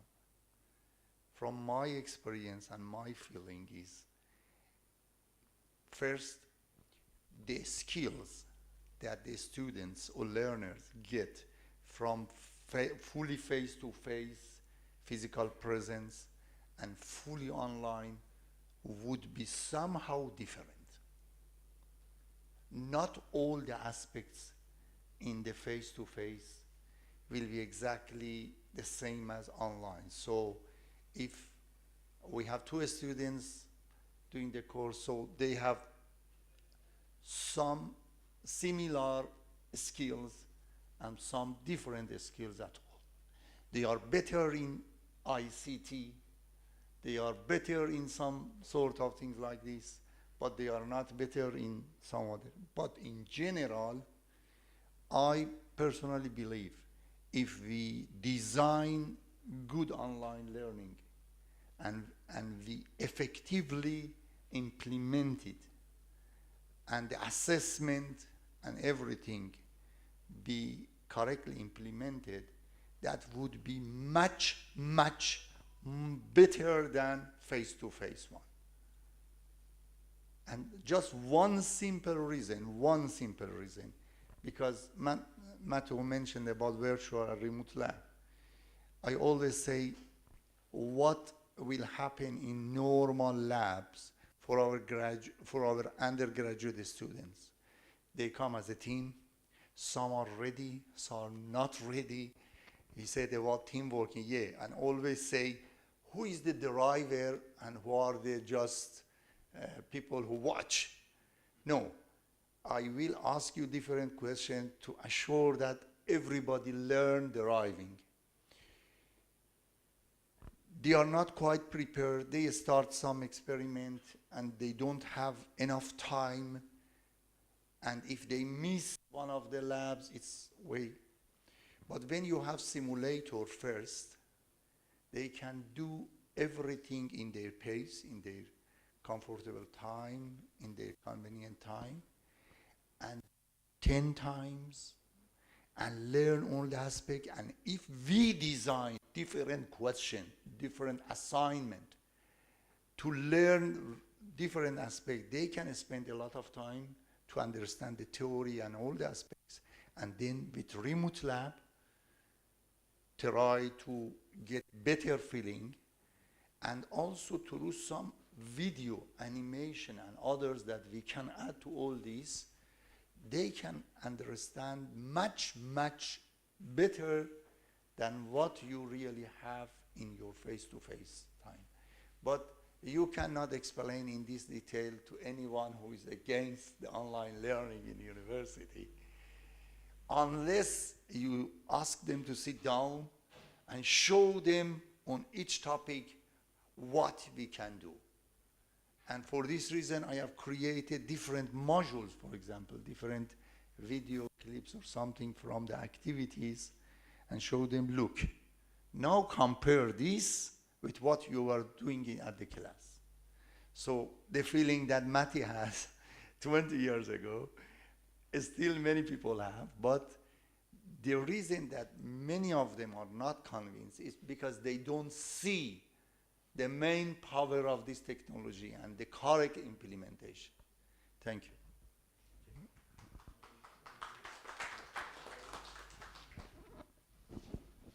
Okay, guys, are there any other questions or, yeah? Just a short question. Kumail, yeah.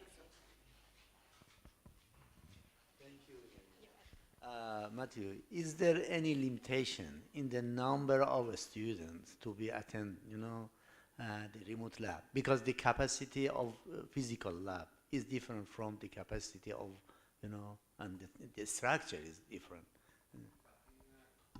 In traditional lab, what you have to do is set up different stations for your students. In each station, you have a group of students that is working. Our aim is to reproduce exactly online, remotely, what happens into the traditional lab. This means that you have to do one station for one group of students. And when they are working on this station, there is another one available. Because for sure, if I'm working on a remote lab, you cannot access to the same station because the parameter that I am applying is of myself, is not for you. So we are preparing the possibility to have different battery of station for the experiment to propose to our students group to work together autonomously, because we ask to our students not to work together. For sure they can work together, but for the preparation of the report, they have to work together with the team, because this is important for the additional skills that we talk about during these days.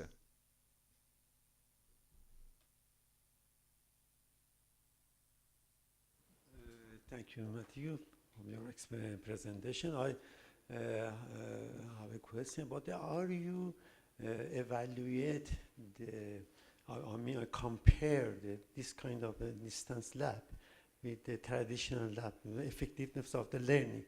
Are you compare that? Absolutely, yes.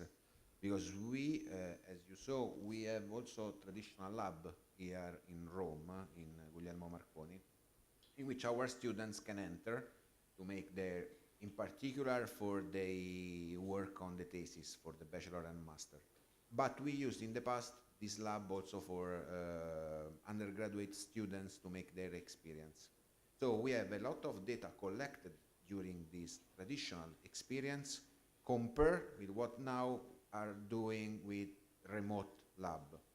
Why we changed to move from traditional to remote? Because we are a fully online university. So you have to consider that more or less 50% of our students are in Rome region, but the other 50% are spread all around Italy. So if we ask to our student, if we give to our student the possibility to have laboratory, we have to give the same possibility to a student that is in Rome and a student that is in Milan. And remote lab is the right solution to make negligible the distance from the headquarters of the university. Are you examine the effectiveness of this kind of the two kind of the experience? I examined which of them is very effectiveness.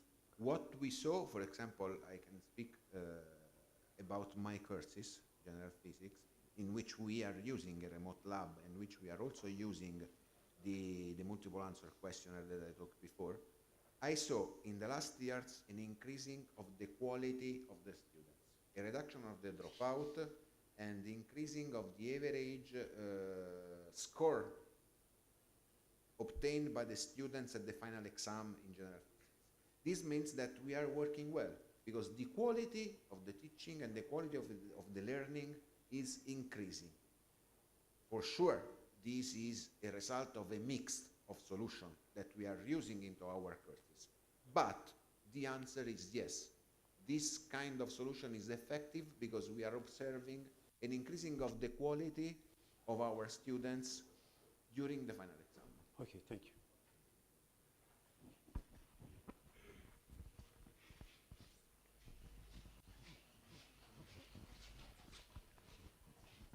Thank you, Matthew.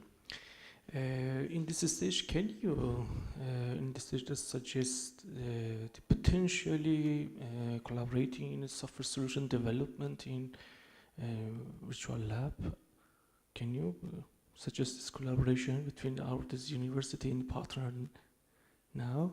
For sure, yes, in the sense that we inserted not only remote lab, but also virtual and advanced virtual lab in a large number of our projects, also European project or funded project, because the development of an advanced virtual lab, and also of a remote lab, is very expensive, both in time of the professors, of the tutors, but also for what concerns the advanced virtual lab in the time of the programmers, of the instructional designer that we have.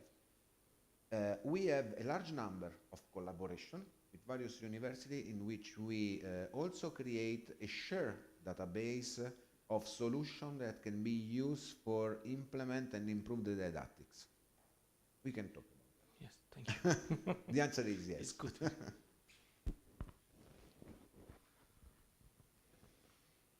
Other questions? Okay. Thank you very much, Matteo. Always precious contribution from your side. And now I think we can have a break, and coffee and our sweets are there. And we come back in 15-20 minutes. Thank you.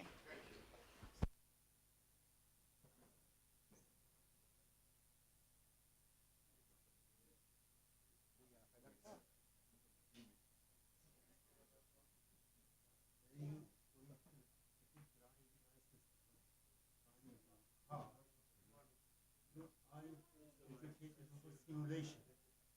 I try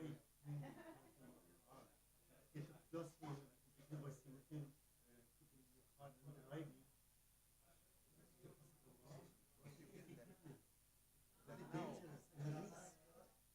Sure, you have to have practical proof at the end. But if you consider, for example, we did an important project with the national company for electricity. They have the separation of the technicians to manage the column for the recharge of the electrical vehicles.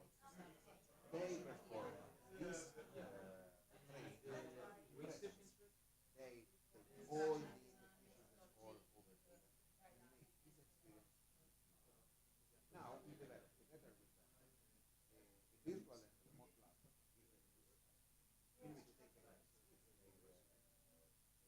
which they can assist their of course, reality, advanced reality, virtual reality, remote lab.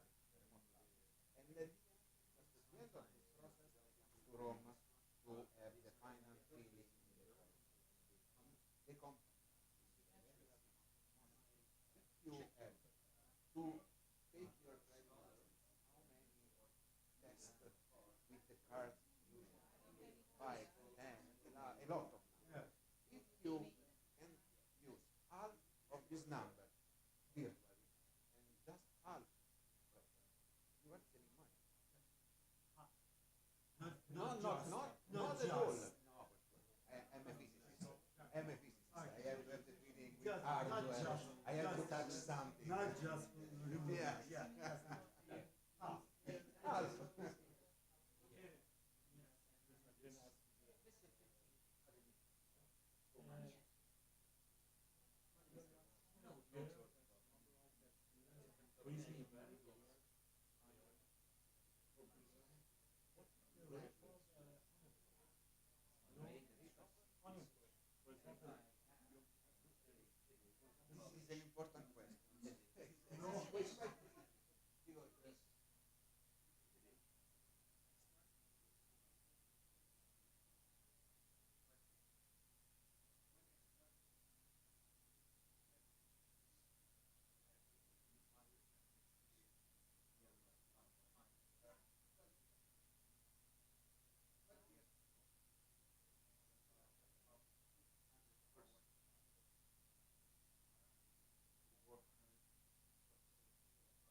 Dove...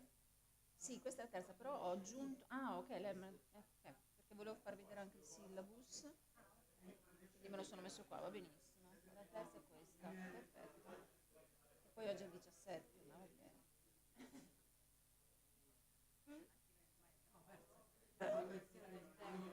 Guarda, tra ieri e oggi, cioè ieri mattina le tesi, ieri pomeriggio gli esami, oggi questo, oggi pomeriggio gli esami, cioè, non so come arrivo domani.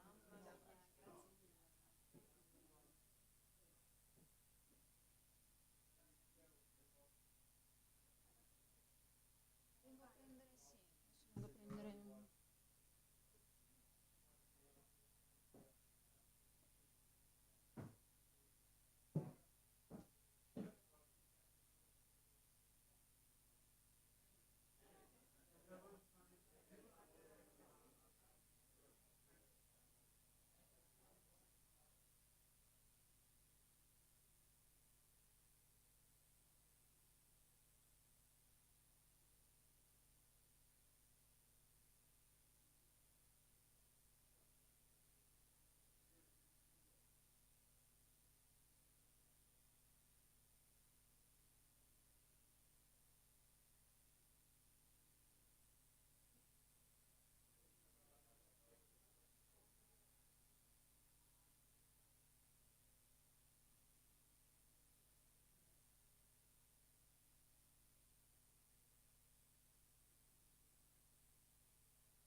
chiavetta, sì. Parli direttamente della chiavetta, che è questa qua. Ah, non ho messo allora.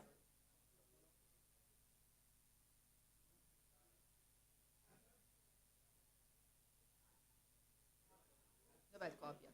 Dov'è il copia qua?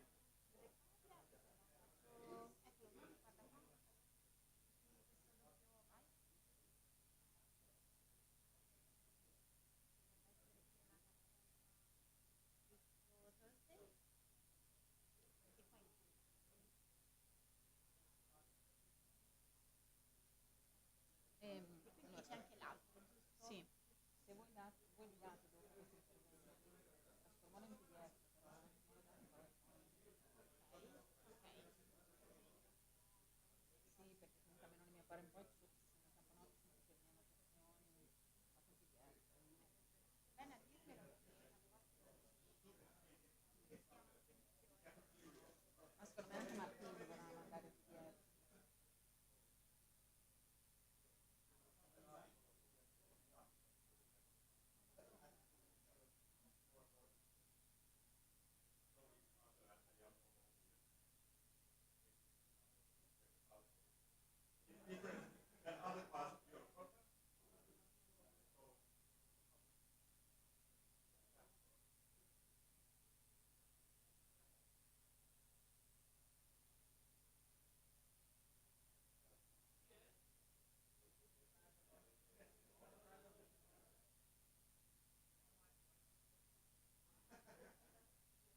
Allora, okay. Hello, partners. We need to come back and to start again our session. Just while you are sitting down, we would like, first of all, to give you what we have anticipated yesterday. It's a declaration of consent to use the personal data, university data for project purposes, and of course some pictures for dissemination and so on. So nothing more than what happened in the previous month, but just we need a paper for each individual for this meeting, face-to-face meeting. So now Sarah will give to each of you, and if you can just leave it signed there. And we would like also to give you a certificate later on to each of you to thank you, first of all, for the attendance in this meeting, study visit and training. And we're very glad and we really appreciated your efforts to come here despite of this difficult situation. And later on, we would like to ask you to make some picture, a big picture, or if you need a separate picture with the certificate. Since some partners will have to leave in the next few hours, so they need to leave maybe before the end of the workshop. So just a very practical information regarding this trip. As I mentioned also before, yesterday in the management issues session, please keep all the invoices, boarding passes, and keep the original with you. Since the rules that we have to keep the original of each document for 5 years after the end of the project. So keep the original with you. At the end, so next week, you're going to provide us the scanned copy of these documents and a travel report documents, but we're going to, Renzo sent you in a previous email, but if you have any questions, so this is a practical financial issue, so keep everything original with you at home and just send to us the scanned copy of the documents of the travel.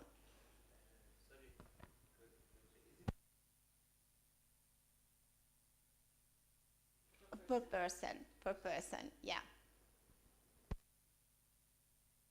So now, Giving the certificates. The certificates sono divisi per... Yes, we start with Imam Khomeini International University. So Dr. Amir Zarkeshan.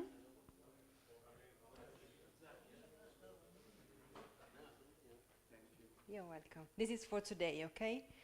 It's for the workshop. And then Dr. Ruhollah Bayat. You're welcome. Dr. Mohsen Davoudi. Thank you. Then Mohsen Halvandi. Thank you very much. Thank you. Dr. Ashgar Zaikani. Thank you. Zashkani, sorry. And Dr. Mohammad Molave. Okay. Then, University of Sistan and Baluchistan, Dr. Mohammad Ali Mahmoudi. He's not here, but he... I didn't came. Okay.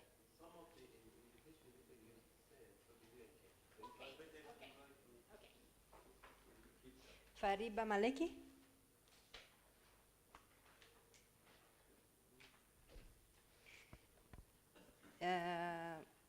Hadi Ismaili Darmian? No.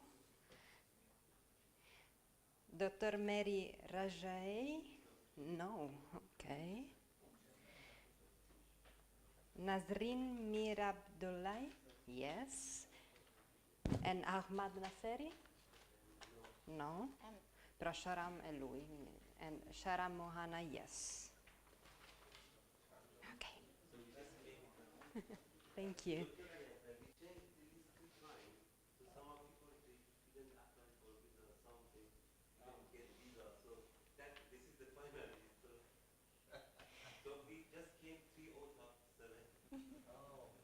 Dr. Sayedi Ali Akbar Safavi. Yes, thank you. You're welcome. And Dr. Gazem Salimi. Your pronunciation is good. Oh, thank you. Dr. this is difficult. Dr. Mohammad Saber Khan, I don't know. No, okay. Sorry. And Ms. Mershun Sultanian. You're welcome. University of Isfahan, Dr. Mahid Reza Maratev.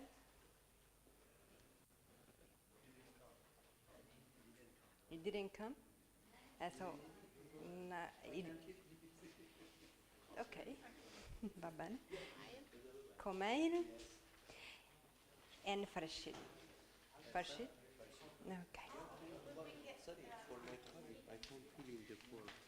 I can send via email because it has to be signed by each member. So I can send via email, they sign, and they send the scanned copy. Yeah. If you want this, you can just give me signed and I keep yours. A pen is over there. Thank you so much. Sorry? Some of my colleagues are not here today. Mm-hmm. I should have this one for them, or we should copy the. I can give you. How many copies? It's we are five. This is one. Okay. Okay.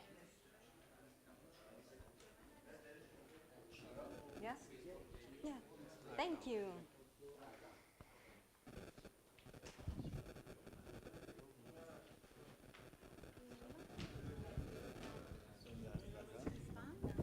Can you write down the names so I can prepare them? Just a very quick email, so Of course. Okay, two. An Okay. email to Sarah or to me with This has been signed. for the Shadi Sharman is not here at the moment, right? No. No? We're going to leave at 1. Yes, I know. Thank you. And that's okay. Yes, sure. Puoi continuare tu con i certificati Yes. Yes, from Anambaran. Yes. Aspetta. E quelli non ci sono.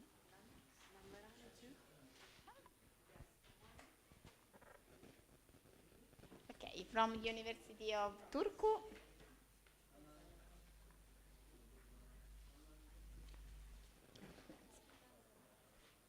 Thank you. Thank you very much. And Joao. Grazie Matteo. Ok, vuoi fare la foto? Okay, now we kindly ask you to have a plenary picture, a group picture.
think that we can start again with Professor Guia Venturoli, who will talk about the method to learn in multimedia and metacognitive learning path, how to deal with distraction. Professor Guia Venturoli, of course, is one of our professors here at USGM. So it's your floor. Okay, thank you. Thanks a lot. I will try to be as quick as I can because I know that you need to leave. And so I will try to focus in the main themes. I'm not an engineer. I'm a pedagogist, and I've been an instructional designer here in Unimarconi for many years, and now I'm the teacher of special didactics and evaluation of learning.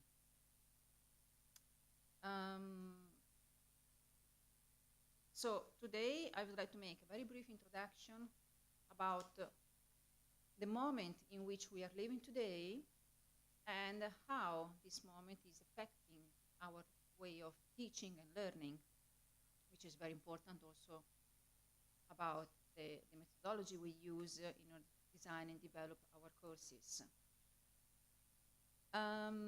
How many digital devices do you usually use for living and also for learning? A lot.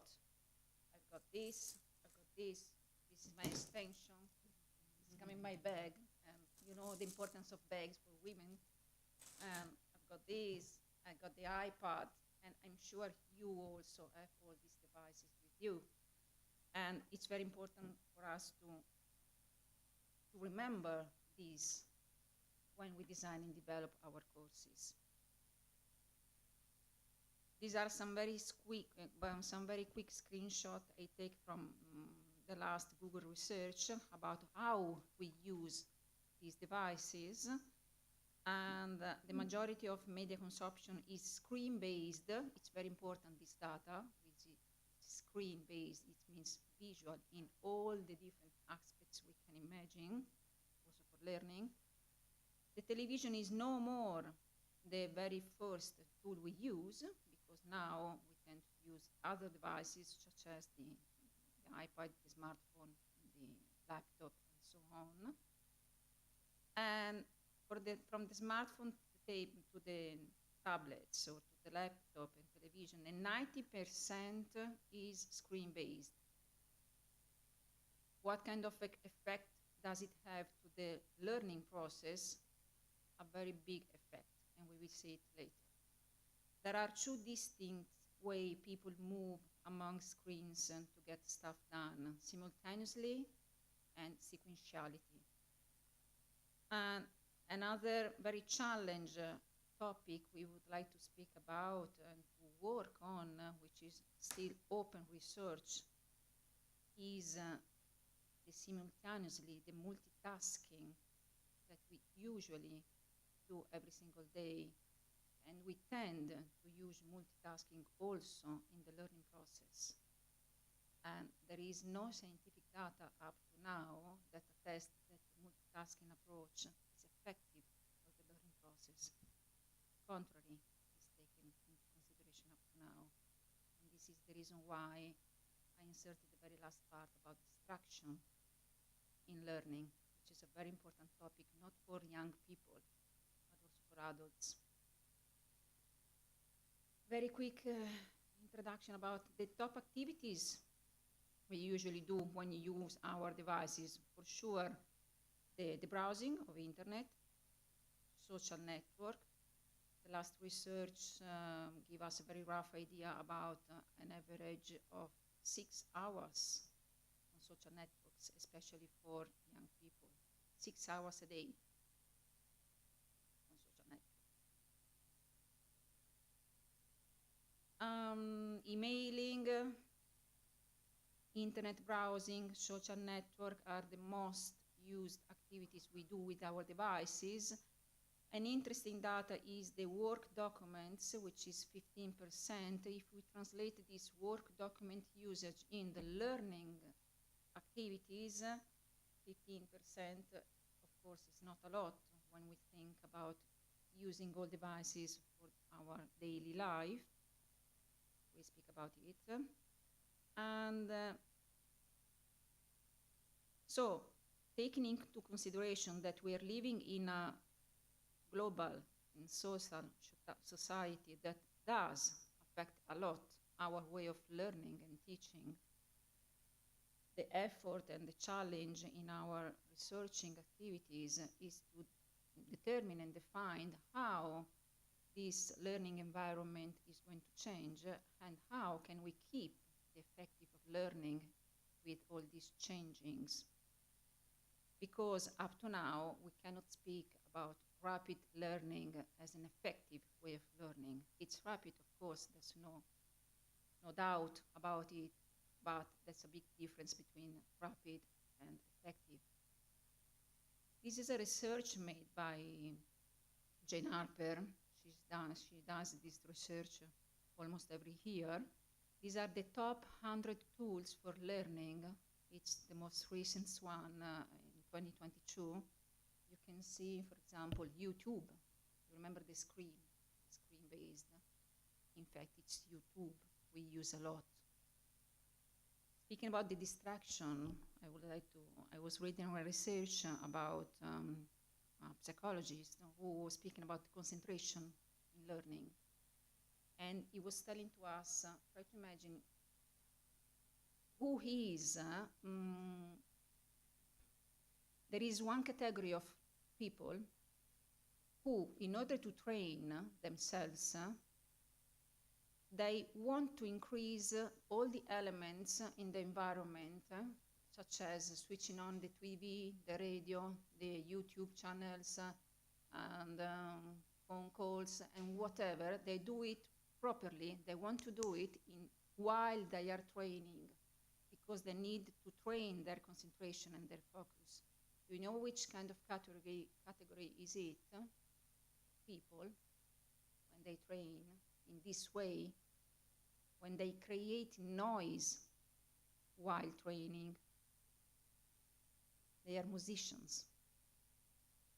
When they train using their instrument, their music instrument, they switch on YouTube, they switch on the TV, the radio, and so on, because they need to train to concentrate and to focus very, very deeply in what they are doing. Because during the concert, while they are playing music, no matter if they mislead a note, they need to go on with the concentration in what they are doing. But this solution is not good at all for example, academic studies. So we cannot standardize everything, but it was interesting to see that sometimes the confusion is helpful for our learning processes. This is just the list. You can see the research, and so we're speaking about YouTube, PowerPoint, and you can see the last 3 columns about PPL. PPL doesn't mean personal learning, workplace learning, and education. So these are all the tools that can be used for these 3 different purposes. This is another visual representation. This is the same of this, but it's a different representation about these tools organized in the 3 different aspects about both the workplace learning, the personal learning, and educational learning. This is the same visual representation with different focus, because we're speaking about the way of learning. I mean, 4 different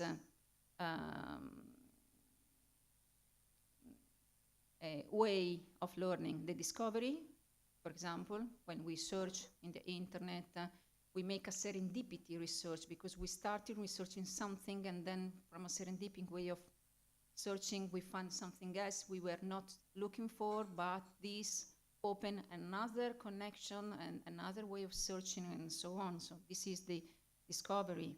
And then the learning by doing, which is more or less the collaborative learning, the social learning with all the use of the social apps and networks, and that's it.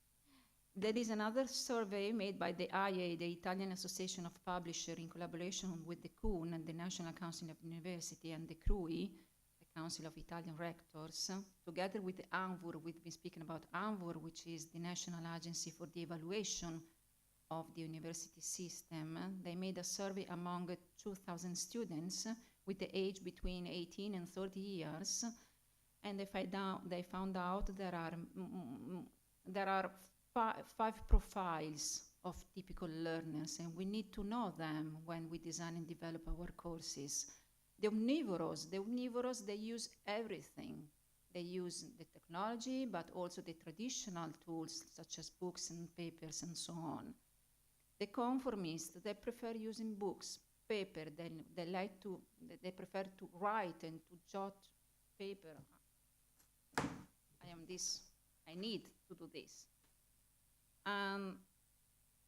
The pragmatic are people who learn and study only for the examination passing. They just learn and study for the exam and for the final exam. They just want to pass the exam. They don't understand that what they are studying is much more important than an evaluation and the final exam. The minimalist, we will see them later also, because the minimalist is the picture of today. The minimalists are people who don't be patient. They are not patient. They move very quickly from one device to the other, and they think this way of moving so quickly is effective also when they study. They forget that when we need to study, we need to stop and focus and be patient. Patience is freedom. Patience is such an important quality that we are losing because we no more have time, and we think that the quickness of life has to be applied also in our learning process, which is a very risky approach because we stay in the top level. We do no more go in depth, and it's very difficult to teach this to our students. And the explorer, they explore, they make experiments, and they are still trying to see what's the best way of learning for them, what's the best device to use for them. So this is an introduction about, because we need to understand where we are now. And where we are now is a very quick life made of a lot of devices, a lot of sometimes interruptions, and the very risk is the lack of going depth into learning, the lack of attention, and the lack of concentration and reflection. Concentration and reflection are capabilities that, especially in an academic learning path, are very important to be taught. Doesn't matter if you're speaking about engineering or pedagogy or arts or whatever. These are the very capabilities that we need our students to increase. And this is the reason why we still need to speak about formal learning, which is, of course, for the academic field, the most important part, because we know that there are many different ways of learning. There is the informal learning, the social learning, and whatever, but the formal one is still, doesn't matter if it's a face-to-face way of teaching or the e-learning way of teaching. This represents the formal learning, which is the lasting version of our learning approach. How does it affect in our way of learning? This is a visual representation of all these apps and all these devices made by Professor Carnigan. The pedagogy wheel. The pedagogy wheel made starting from the taxonomy, the Bloom taxonomy. Do you know the Bloom taxonomy? Okay, so it's starting from this level of Bloom taxonomy, trying to represent the pedagogy wheel, inserting all these elements and technology. You can see these are slices with the levels of the Bloom taxonomy. And in the middle, there are the most important values about learning approach and about the capability we need to gain, which are the good communication skills, all the soft skills, energy, passion, enthusiasm. These are values. They're not personal capabilities and so on. These are values that we need to gain in our learning path. Ethic. I'm going very quick. we could speak days for days, but sorry, I need to synthesize. So, going back to the e-learning process, for example, in Unimarconi, what we are trying to do, as Professor Martini said before, is keeping our mind always open to innovation and to research, also experimenting different tools and different way of teaching, because we are moving from the cognitive science in which memory and thinking were the most important capabilities we need to gain, to a more cognitive flexible theory. Flexible because we are living in 2023 almost, with all the characteristics we've been speaking about. And so we need to speak about perception, learning, conscience, and emotion also, because the complex environment in which we are living in needs to be merged together with the learning complexity, because the learning process is becoming complex even day by day, considering what we have today and all the affections that are changing our way of thinking and learning and living, of course. How about us? We try to make a very, very simple, because simplifying is difficult. So this is our very, very simple definition about e-learning, which is a list of instruments, thinking about technology tools, for example, didactic methods. Our teachers are trained in the didactic methodology, thanks to the instructional designer and other stuff I was speaking about. Communication principles that allow learning process. E-learning means many things together and many, many micro words together, because the principal difficulties is how to harmonize all of them, considering the situation of nowadays. And this is the challenge we are trying to keep day by day. This is how we help our teacher to rethink and redesign all their subjects, because most of the time they are amazing teachers coming from the traditional approach, coming from the traditional university. And what you have to do is to help them to rethink from the very, very base, from the very, very level zero, their contents in a multimedia way using the technology we give them. Professor Martini showed some output about our learning paths, such as the video lessons, the assessment tests, the simulations and games and whatever. These are the outputs of a long process we do with all of our teachers. Some of them have got something inside, such as Professor Martini, that they can teach in any circumstances and situations. Some other need more help in this, because they really need to change their way of thinking, their way of teaching. And this is the reason why the traditional university, probably because there was not enough time during the pandemic period, failed. They had no time to stop and rethink all their system, because it took us 20 years.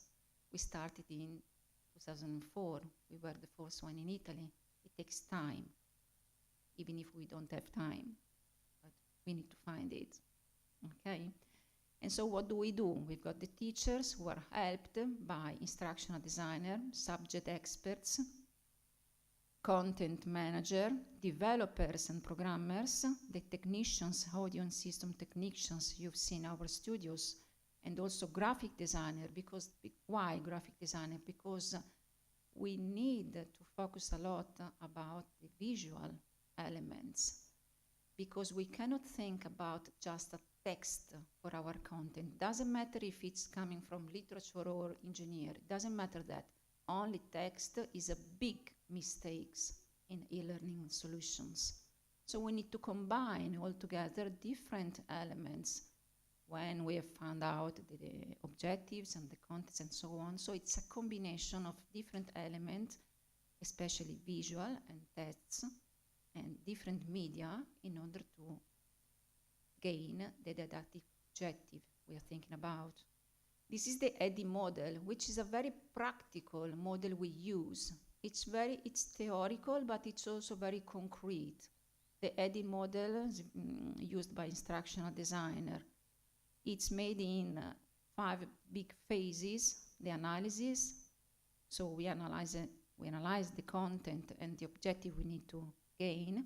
The design phase with all the details, actions, the development, the implementation, and the evaluation. This is the very, if you want to use the word standardized, this is the standardized model we apply in all our processes. But of course, this is a model that changes a lot in every single content we design and develop. I will go very quick in this because Professor Martini has already shown them to you. These are the outputs of our research and activity together with our teachers and experts. So we're speaking about video lessons, simulations, case studies, assessment tests, and etc. Many, many examples we've done in order also to accomplish the ANVUR rules that are speaking about erogation and interaction, activity and traditional activity. So we've got them, because for the traditional activity we've got all the video lessons, the subject, the additional contents, the assessment tests, and so on. For the activity, so the interaction aspects, we've got the virtual classrooms, which are those synchronous meetings. Also Professor Martini said before, you know, didactic interactive activity, and the simulations and all the learning path. So, for example, video lesson plus lectures notes plus multimedia learning path. Multimedia learning paths are an experiment learning paths we've done with different professors coming from different faculties, and we try to merge together different programs in only multi-level and multimodal learning path. It was an attempt we've done, and very, very challenging, but so interesting. For the minimalist, do you remember the minimalist who was the one who doesn't have patience, who is quick and thinks that also studying has to be quick? The video lessons and the lecture notes are enough for him. We've got students with these characteristics. They just focus on video lessons and lectures note, and that's it. Sometimes they make the self-assessments inside, and they think they are prepared for the exam. Yesterday, I gave 28, which is a lot, 28, to a lady who said, no, it's not enough for me. Okay, come again. Can you give me 30? No. And if you go on, maybe 28 is too much. But anyway, why do you want 30? Because I study. No, you read. Oh, I read the book. Yes, in fact, you read the book, but you didn't study it. So you are in the knowledge level. You know things. You are telling me things. But when I ask you to combine your knowledge and to develop your critical thinking about what you have read and not study, this is not your level. Okay, I take you 28. Better do that. Okay? Because most of the time we're speaking about teaching our teachers, but we also need to teach our students the effective way of learning. They are losing these aspects. They're really losing it. We face daily with our students, no matter if they are young or old, if they are workers or not. The tendency is that to be quick also during the learning, whereas the effective learning needs to be focused, needs to have patience, and need to take time. And we need to find time to learn in an effective way. Anyway, we went on about developing and creating the multimedia learning path, the multimedia case studies, the multimodal self-assessment stats, and we accomplished completely the asynchronous learning for the autonomy and for the self-study. This is accomplished.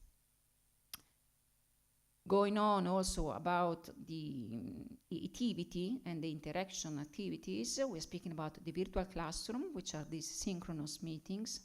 The e-tutoring, the social learning activities made with our tutors are very, very important. Sometimes the tutor are not very well understood. The potentiality of our tutorship is not very well understood by our students because they think it's losing time, but speaking with our tutor is very, very important. And the ones that understand it becomes more effective with the very final result. Forum, newsletters, and charts, and so on, and collaborative learning. We've got it, because Anvor asks, because we believe it's important. We will develop, depending about the subject and the different learning path, different solution. For example, in physics, the laboratory are essentials, and in different subjects, we find different solutions. You've already known these. These are the theories we still keep in mind when we design and develop the courses with our teachers. The multimedia learning theory, the cognitive load theory, the model-based learning and instruction, the transformative learning theory, and metacognitive strategies. These are all big words we try to keep updated in our study, because we need to help teachers finding the best solutions for their teaching models. Okay? I needed to use a metaphor or an image, a final image, because nowadays we don't have time to stop, we don't have time to think, because thinking needs time and patience. And so I think that we maybe try to do what we do when we were children, when we were trying to cross the street. What do we do when we need to cross the street? We need to stop. Because stop means change, means choose. Choose is freedom. So we need to stop. And then we need to look. We need to look about what is happening. Of course, not in the street, but surrounding us. And so we need to understand the potentiality and the risk of all our tools in order to better understand how to use them.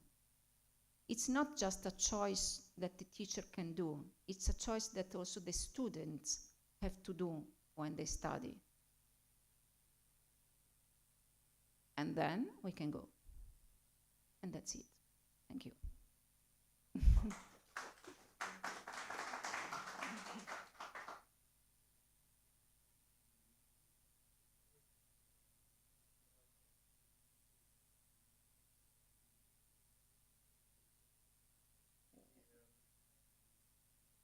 Yeah.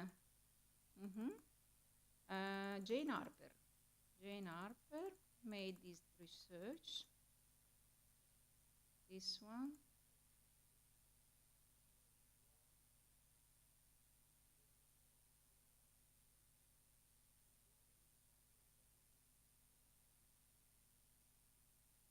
Why they?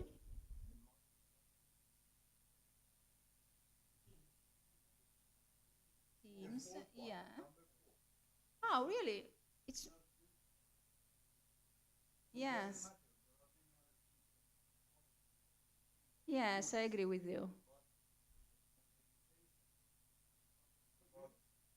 Me too. Yeah.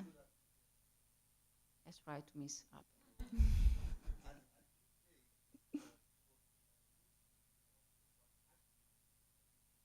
learning, yeah.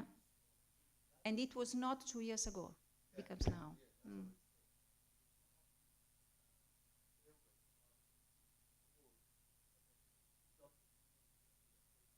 Yeah.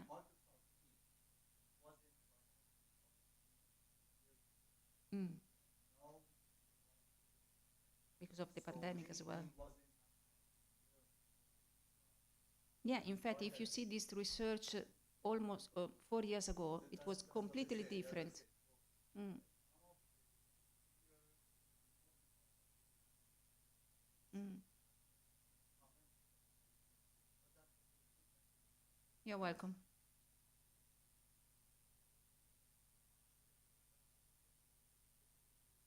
Professor Martini, I graduated from the old-fashioned, the traditional method, the electrical engineering, and everything in the book and papers.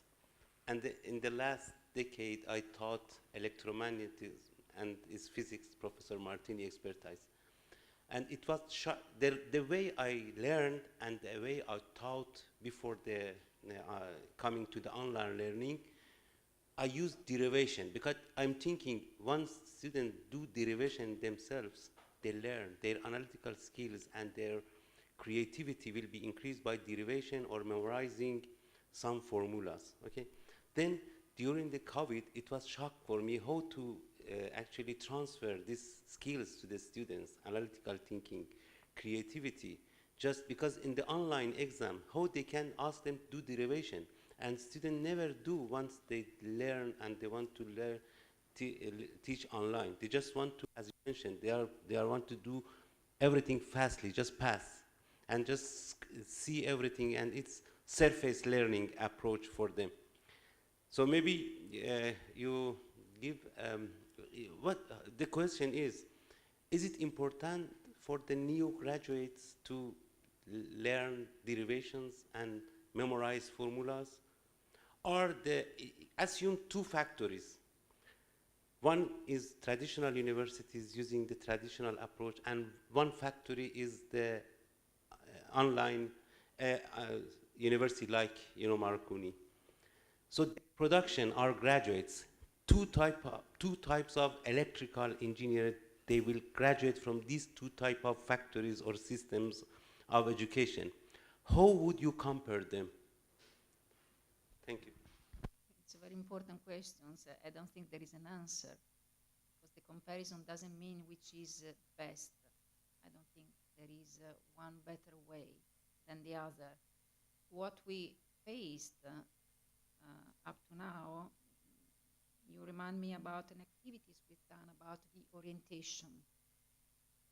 orientation people coming from school to university and coming from university to the workplace. And during this activity of orientation, we find out that, the most important skills that are being asked by the marketplace now are not the technician. Of course they are, but more important are the soft skills,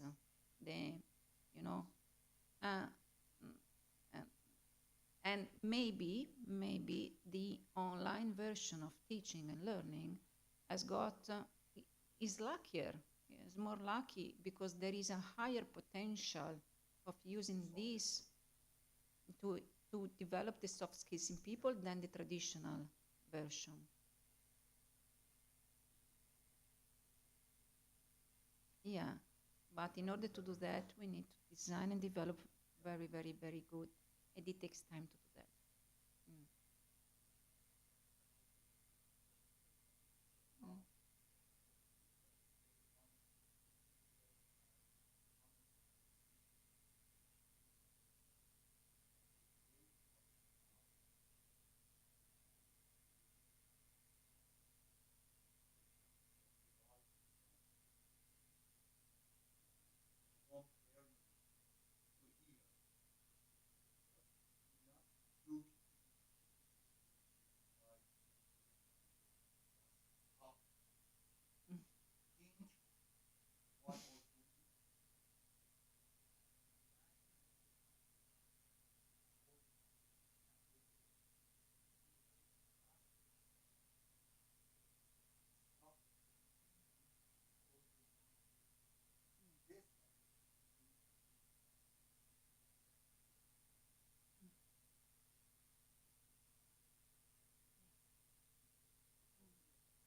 distraction, I was watching a workshop about distraction, and they were telling that maybe we think that distraction, we instinctively think that distraction is the result of our environment. Since the environment is weak, no, just a second, we become distracted. But this is not true. The distraction is inside of us. We become distracted because we want to escape from effort. We don't want to make effort, and therefore we go in the distraction direction, thinking that it's the society fault, but it's not. It's inside us.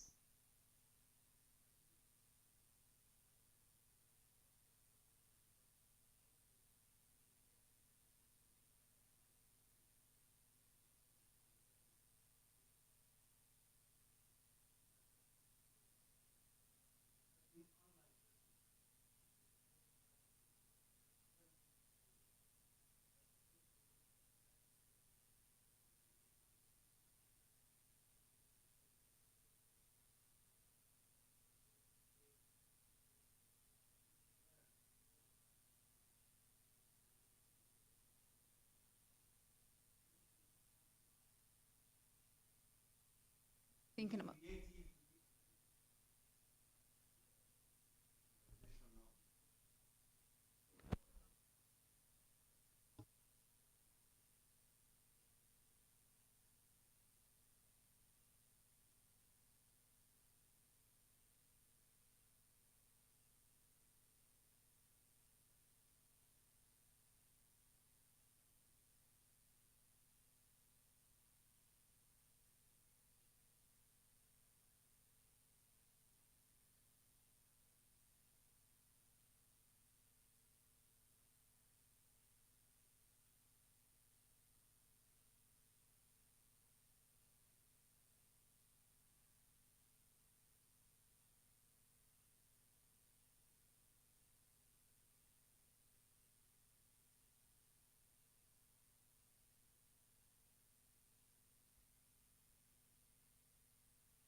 but I can understand how it's possible. If, you know, the environment is not, you know, impact on distraction of a human being, if right now we are here and you hear explosion from outside, you will be distracted.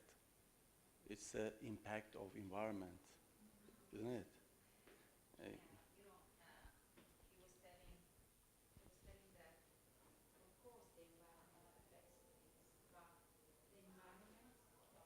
the environment and also the changement outside us made some changements also inside us. So we changed. We are not the same people like 20 years ago. We are different because we are the products of the society we deal with. We are the product of the people we deal with. We are the product of what we study and how we study. And he was trying to explain that distraction is become inside us because since the society is very quick and since there is no more time to do nothing, we didn't become able enough to make some effort. Well, maybe in the past the effort was inside us. Now we have lost it because of the weakness and so on. So he was telling to us, don't think that distraction is just the society's fault, because the society that has changed you and yourself, consider that it's internal from you, it's the escape from the effort. Since we want to escape from the effort, generally speaking, not just for learning, but generally speaking, we tend to escape from efforts. And so what do we do in order to escape from effort? We look for distraction, you know? It's a, come si dice che è collegato? It's linked. It's like è nato prima l'uovo o la gallina. How do you translate? How do you translate? Who was born before, the egg or the chicken? We don't know, and the same. Okay. Thank you very much. Okay. Any other question for Professor Vetturoli?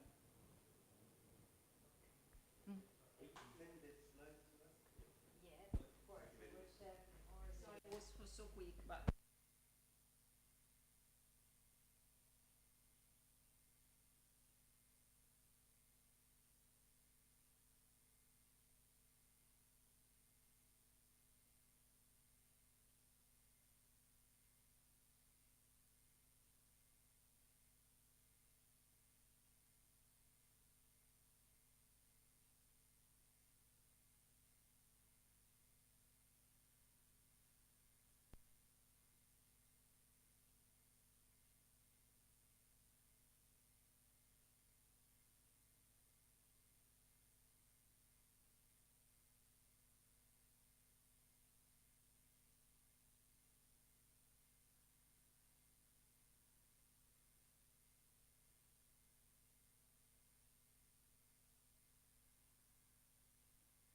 Okay. Okay, thank you. Good morning. My name is Ernesto Grande. I'm Associate Professor at Marconi University, fourth course of Civil Engineering. I'm structural engineering, not an expert in learning, in distance learning, since 2015. And in this presentation, I'm going to share with you my experience related to the development of academic virtual laboratories for the distance learning. The idea just comes from a simple considerations about the traditional face-to-face learning activity concerning the courses of structural design. Indeed, in this case, lessons are generally devoted to show to the students the concepts of theory referring to specific topics of structural design. Moreover, before the end of the course, generally the teacher assigns to students a simple case, but in order to assess the ability of students to apply the concepts of theory to a real practical application. And moreover, generally at the end of the course, the teacher requires to students to present their work to the teacher in order to have a feedback, but also to other students. So, in case of distance learning, certainly video lessons are devoted to explain the concepts of theory of structural design, etc. So in order to cover the other important aspect, that is the ability of each student to apply the concept of theory to a case study, and to assess their communication skills, I decided to develop virtual labs by improving specific structures of these labs. Then in this presentation, I'm going to show you two virtual labs carried out at the Marconi University for the students attending the course of civil engineering.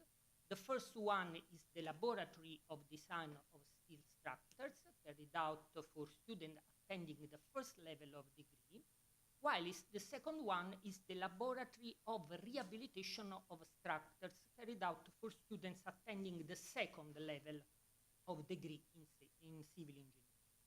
Then, starting from the first one, the Laboratory of Design of Steel Structures, it was carried out in order to improve the skills of students in the design of skill structures throughout the simulation of a real design path, then by following all steps generally characterizing a real design. Indeed, starting from a simple case study, a one-story structure, it is required to students to carry out the design or the verification of members, column, beams, etc., and connection by following the step reproducing a real design path. Indeed, the structure of this laboratory is very simple. It is composed of 7 subsequent sections and sections strictly correlated among them, in the sense that, for instance, the evaluation of the design loads carried out at section 1 influences the design at the verification of beam column element at section 2, and at the same time the design and verification of the secondary beam performed at section 2 influences the choices in terms of design of a connection at the last section of the laboratory, like a real design. Each section, in addition, is enriched by specific components in order to assist and help students during the development of the laboratory.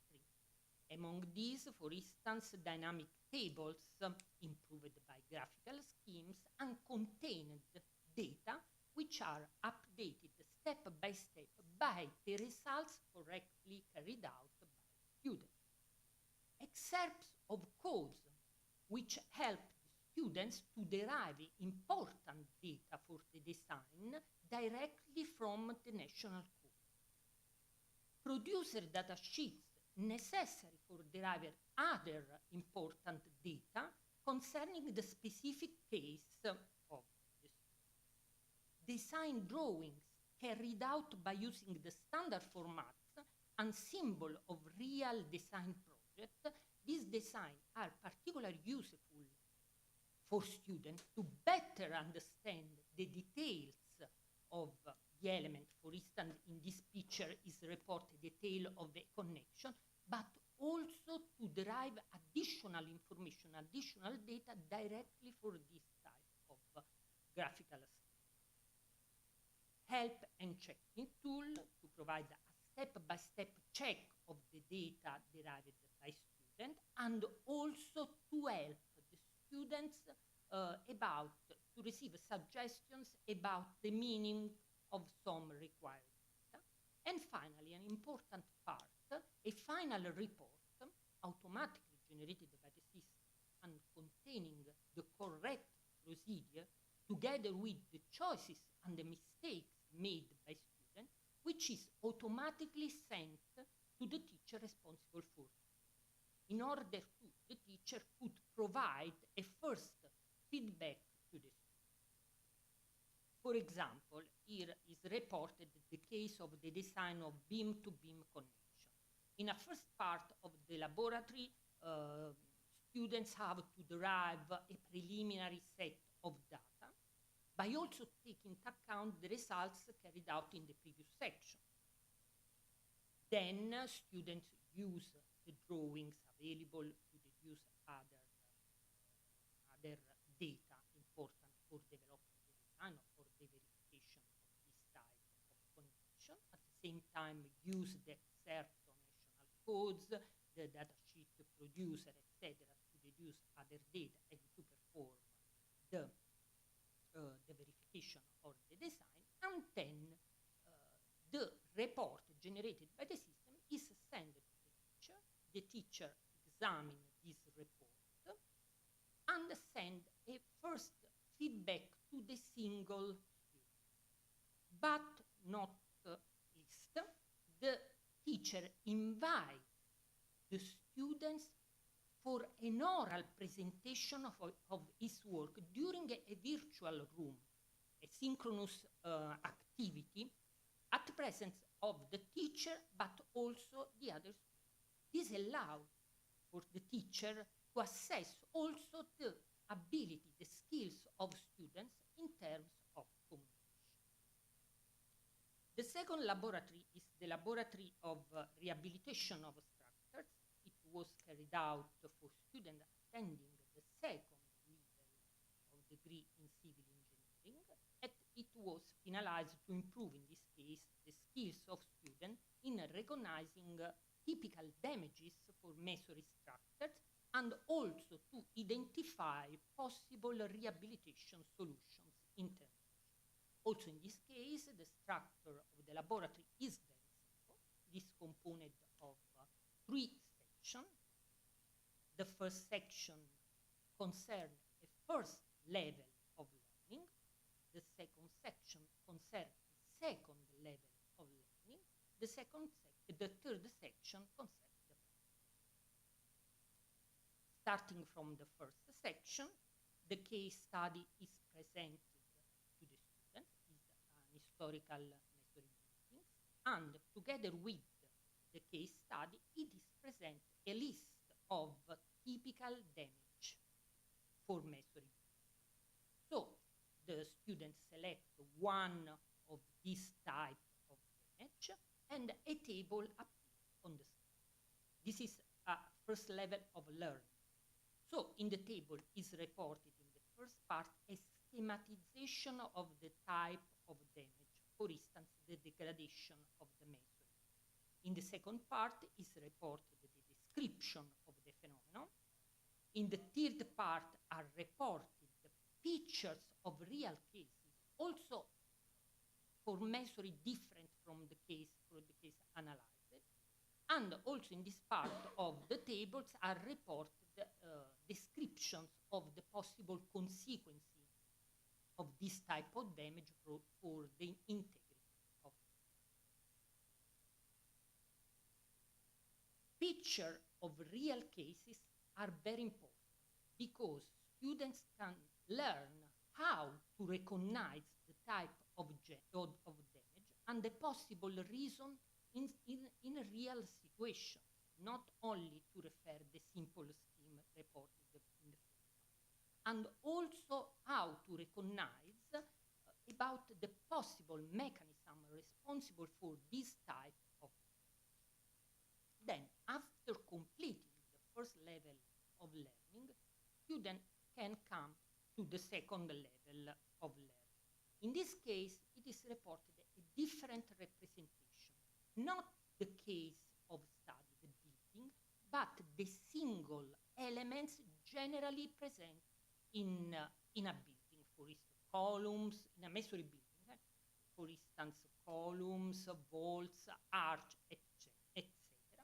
And in the second part of this screenshot is reported the list of the elements in order to identify the correlation between the element and the type of damage. Indeed, in this table, in the first part of the table, are reported information about the identification.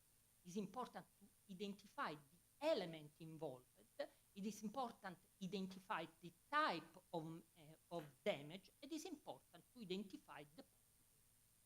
In addition, differently from the previous one, in the second part of the table, for this type of element and for this type of damage, for instance, here is reported a column, are also described possible intervention of damage. Then the last section, the section 3, devoted to the practice.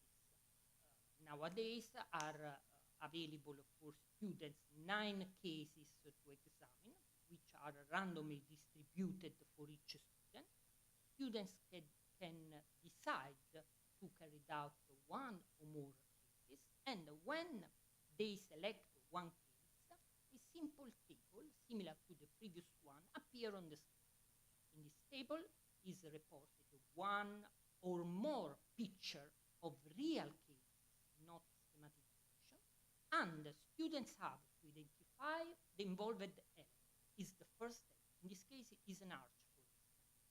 To describe, is an open answer, to describe the phenomenon, to identify and describe the possible reason connected to this phenomenon, and in the second part, to identify and provide a description of the possible intervention of rehabilitation for this specific case.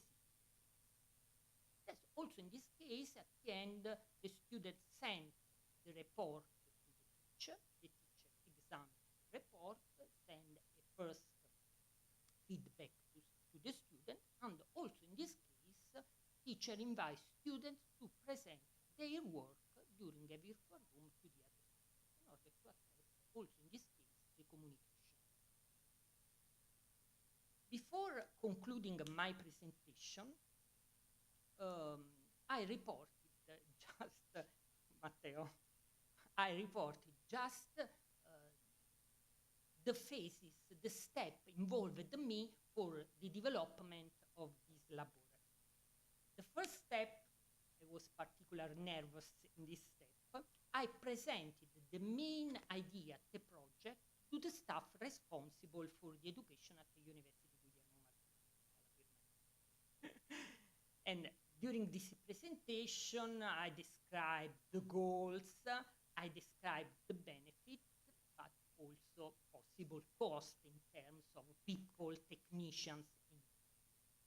Then after proving my idea, the second step, I was more relaxed in this case, I presented the details of my idea to technicians responsible for the implementation laboratory. In particular, I described the definition of the path, the organization in section, the fact that each section is subsequent and connected to the other section, but I also provided all the possible materials in terms of Excel sheets, figures, table, and so on.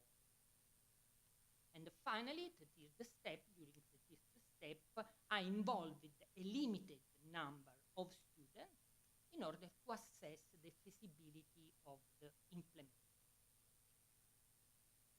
So just some conclusive remarks, reflections, etc. I observed that thanks to virtual labs, students have the opportunity to merge the concept of theory of structural design by applying them to cases of study simulating the real practical application of structural design. This is the first observation. The design path of my laboratories is enriched by tools and information for assisting and improving the skills of students and their interest toward virtual labs. The report, automatically generated by the system at the end of each step and sent to the teacher, allow for monitoring the students' activity by identifying possible troubles of theory, of concepts of theory. Finally, the oral presentation of work and discussion with other students during the virtual rooms allow for improving the communication skills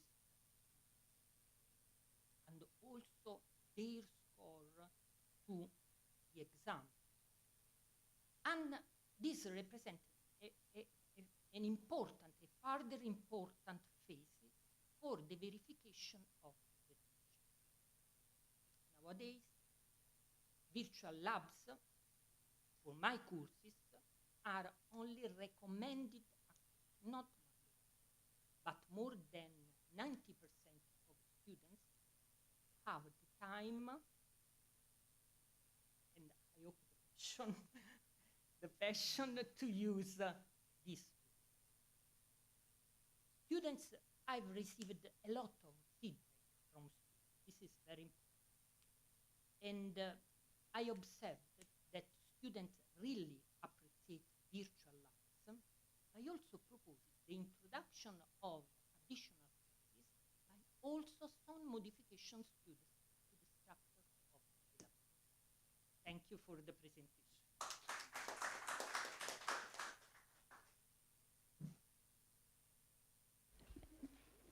Thank you so much, Professor Grande. It was very appreciated to listen to your presentation.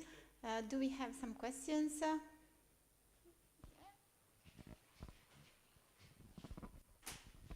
Thank you, Professor, for the presentation, at least because we are all talking about the electronics and computers, so that's the structural and civil engineering. It was very interesting for me.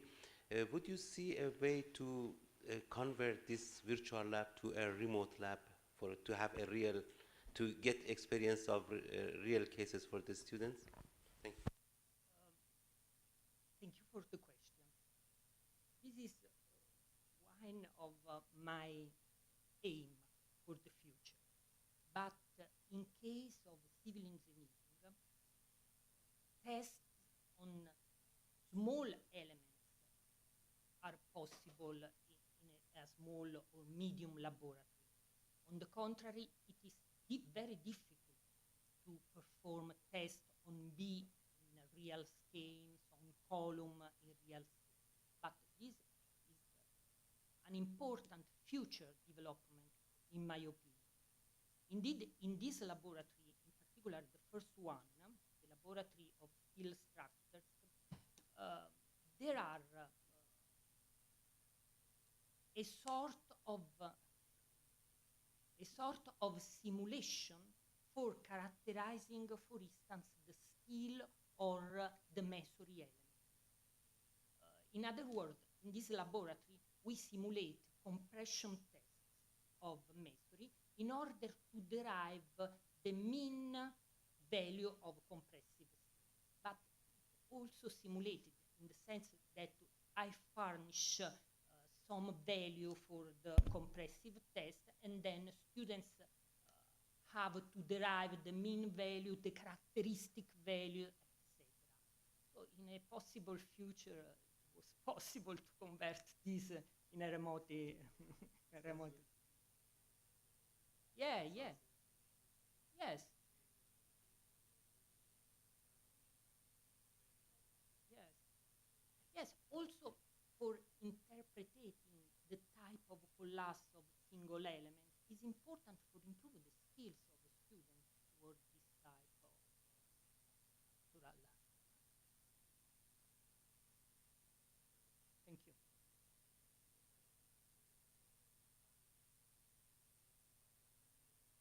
Yes, yes. Okay, thank you. Actually, how do you get feedback from students when you run, a virtual lab? Actually, Yes, are yes. they happy, not happy, or? No, students are very happy. I received mail during the first assessment of the laboratory. I received a lot of email from students, are very enthusiastic of the laboratory, because in the opinion of students, the laboratory allows to enforce the concepts of theory. And I also observed an improvement in terms of score for the exam. In particular for open question, they are able to describe it in a better way. This is my opinion. Indeed, after the first laboratory, I developed other laboratories for the first level, for the second level, etc. And I hope to develop other laboratories or to improve this laboratory. I hope so. Thank you very much. Good.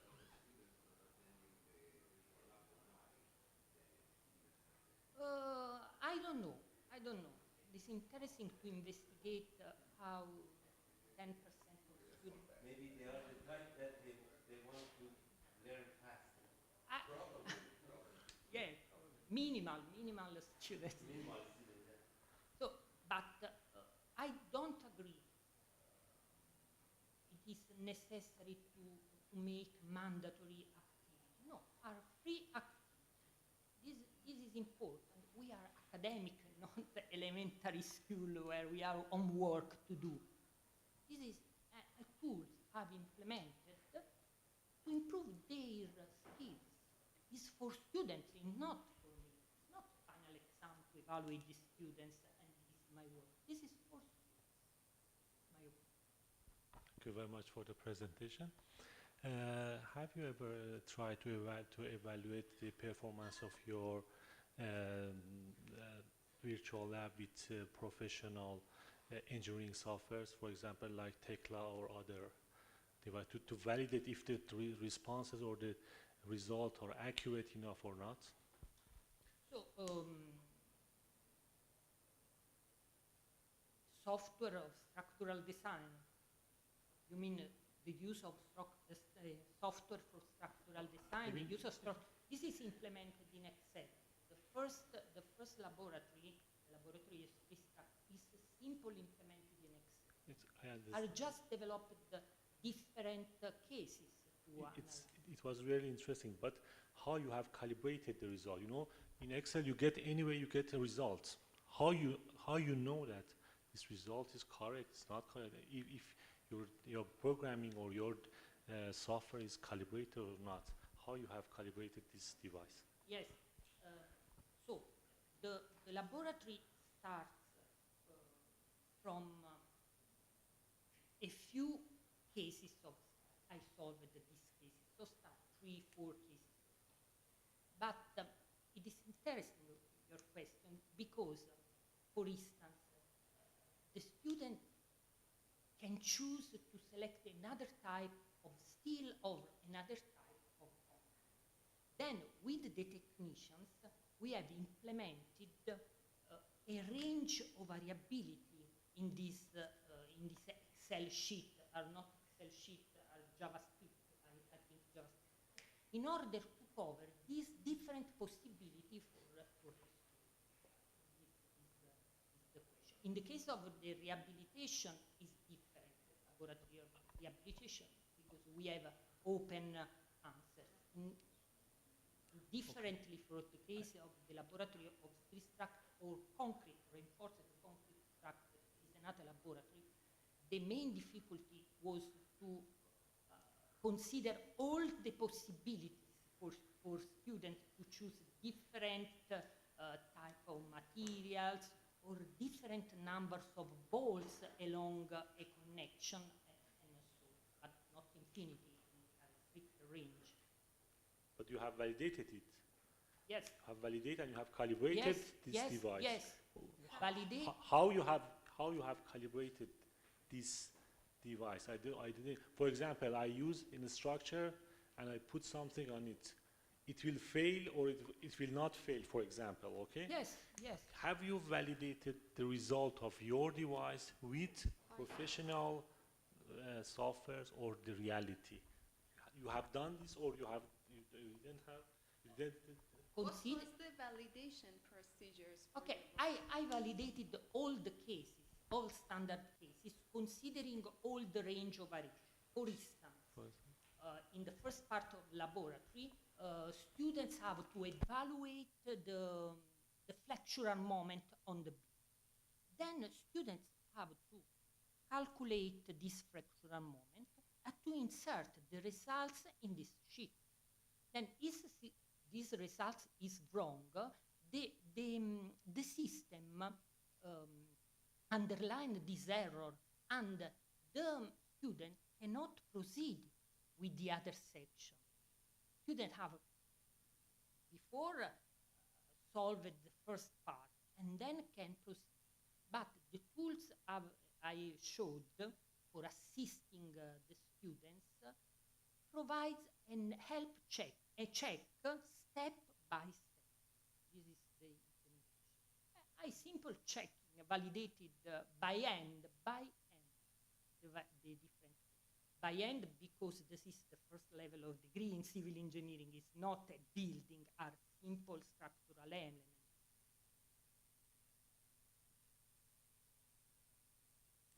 Thank you very much. Thank you. Thank you.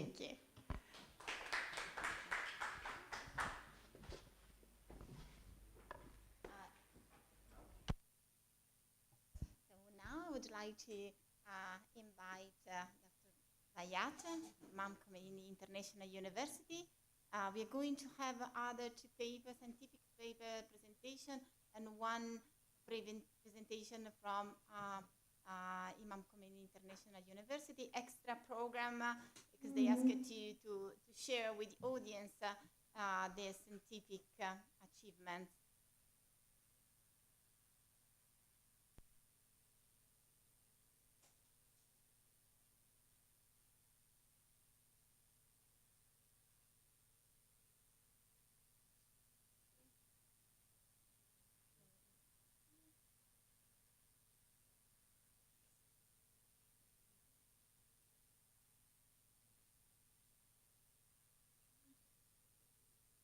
Or if you want also.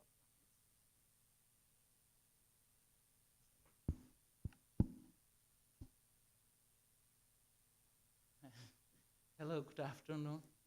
I know all of us are tired and exhausted, and I promise that quickly I finish my presentation. Of course, my colleagues as well from the IKIU will present shortly their paper.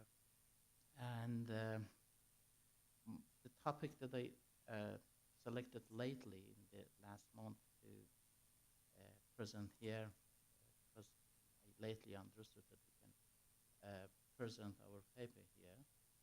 And before I was working about the challenge of e-learning in Iran, so I tried to complete it, but honestly I am at the beginning of the writing this paper, and I will try to develop it in the future, hopefully. In Iran, the late of 1990s, the e-learning started by LMS, and Shiraz University was the first that in 2004 started to establish some e-courses, and then some university like Bajinasir University, Amerikawi University, and some other university, and especially Qiyam-Nur and Azad University. The main distance learning university in Iran is Qiyam-Nur, and Azad University just now is the biggest unit in Iran to pursue the courses in Iran. And I'm going to quickly go ahead about the concepts and something like that. But to me, because of the economics subject, I want to say that why we should learn the e-learning, and so what is the importance of the e-learning. So high quality, easy accessibility, quick delivery, low social cost and high social productivity, good equity and social justice for the development purposes is essential thing. In the internationalization of higher education and economic and social development are the main purpose that we should learn or develop the e-learning. So one important question is that, is there any relation between economic growth and development with e-learning? Fortunately, yes. Based on growth model in microeconomics and macroeconomics, we can understand that there is a very good relation between technology, labor, capital, and when e-learning is increased to the model, at that time, two variables of the model quickly change. One of them is the labor, knowledge, labor, and another one is technology. And with co-integration and integration of this variable, it can encourage the economic growth to be go in higher situation. Recently, one interesting study happened by Ahmed Omar et al. With his colleagues, and they used 17 countries, including Iran, for around 17 years. from 2000, 2007, and they applied in different types of econometrics model, and they achieved good results, and it says that educational inputs and economic growth constitutes an interaction mechanism, and they make a dynamic circulation for economic model growth, and e-learning as well by input as important source and driver of innovation and economic growth. And the third interesting result says that education promotion, education technology promote economic growth, and it has positive effects on economic growth as well. We in Iran faced with very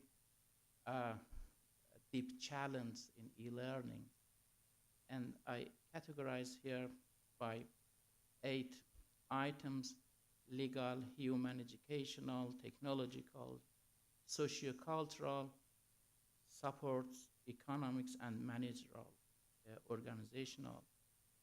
And I try to focus on some topics because of the shortage of time, and maybe it is better to go to this one, instructors and staffs. By review study I got, there are essential problems in Iranian system, that job skill and lack of technological skills, and some professors in Iranian university are not familiar with technology, and lack of supervision, weakness, and lack of essential guidelines as well. The interesting thing is that professors are reluctant to teach on time, and some of them resistance, and some of them anyway deny the online or using the technology of the e-learning. Also, the studies suggest that professors' concerns about their weakening role when they are in the electronic and distance learning, or what you call e-learning. Professor insufficient time at that in this work can be seen. Negative attitude of professor in applying of e-learning, high weakness of or lack of motivation to adopt e-learning, and staff's lack of motivation and insufficient skilled staffs are the main challenge and problem in Iranian universities. From the other side, students and learners are the second point, that they have low level of the skillness, and their computer literacy and knowledge is not very high, and nervousness in facing with computer is interestingly some results of some studies, and of course reluctance of to use the learning among the university students have been seen, and weaknesses in time management skills.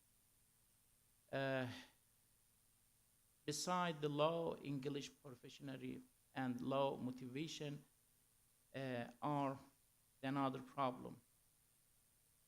There are as well educational factors like lack of well-known educational model of e-learning, weakness in e-learning education needs, and lack of proper discussion contents is a very, very essential thing in Iranian university.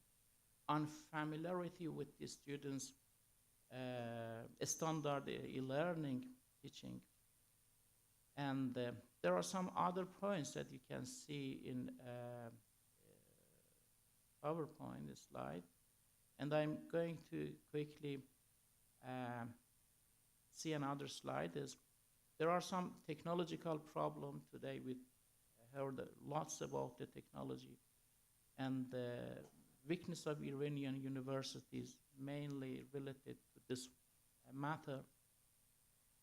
Weakness in supporting software system and software resources. And weakness in hardware, low internet speed, and internet disconnections, expensive network communication platform, complexity of some system, problem in access of learner to their performances, low familiarity with educational web designing, and weakness in online supports, as well as the insufficient quality of some equipment. There are some socio-cultural problems that many of them belongs to the before pandemic, and some of them fortunately so. Low value of the degree of e-learning university. In Iranian minds, people say, okay, if you're from the e-learning courses, your degree is not valuable. And it is challenging in Iranian system. Low beliefs in virtual education and unsuitable status of e-learning. Resistance to change, it is the problem in development process. Some people resist about the change and technology, and in this case as well, we can see this problem. Weakness in cultural contributing to adult e-learning, and lack of copyright issues in software and e-courses. It is very important problem to issue the e-courses in virtual level. And then why to emphasize, based on my paper title is Economic Factors. Low and very insufficient investment in e-learning in Iran, Iranian university. Low and very inadequate governmental budget and funding for e-learning. Low financial resource of university to invest in e-learning. Very high initial cost of e-learning at the beginning due to the weakness or lack of infrastructure and equipment. High cost of e-learning at the processing period due to the keeping technology up to date issue, as well as the software and hardware costs, including copyright expenditure. And low per capita and shortage of money for some students to buy initial equipment or taking part in e-courses programs. And there are management and strategic problem as well in Iranian university. Started from the course and before COVID-19, rejection of e-learning in many universities. When it started in 2000, many universities rejected that e-learning is not a good idea. And uncertainty about the efficiency of the virtual university, insufficient spreading of e-learning capacity, and uncertainty in making of goals and providing of missions in e-learning issues. And unfortunately, failure to determine precise policies and comprehensive policy making regarding to e-learning. And also problems in long-term strategic planning and failure to outline organizational structure for applying of the e-learning. And finally, shortage of the lack of experienced managers in e-learning, that today we talk lots about this matter when our colleagues talk about innovation and technology. But here there are some solution for that challenge. Of course, there are not anyway final solution, but after many studies, I got this kind of solution, that adoption of educational with new system of e-learning and improvement in basic infrastructure, cultural aspects, legal, and the final line related to the budgeting. And I will try to follow the last one, revising budgeting and reallocation of resource based on compartments and enhancing of the e-learning. I'm looking to find good model to anyway analyze the economics models. I do believe that cost-benefit analysis is the best one, but the problem in this model is data availability. Otherwise, I will follow another model, for instance, grounded theory model or some qualitative approach. But he addresses some universities, like Sistan Balochistan has e-learning faculty, and Azad University as well as Payamur has. If I gather the data, I will try to follow the method of the ROI. It means rate and return on investment in e-learning.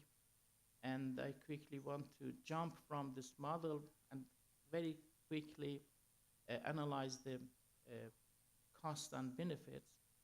Digital content cost due to technological factors, including digital content cost and maintenance cost for digital content hosting cost and distribution cost, as well as the LMS cost and hardware and software due to technological infrastructure. And as well, among the costs, we can refer to the cost of staffs as well as the general cost that you can see totally here.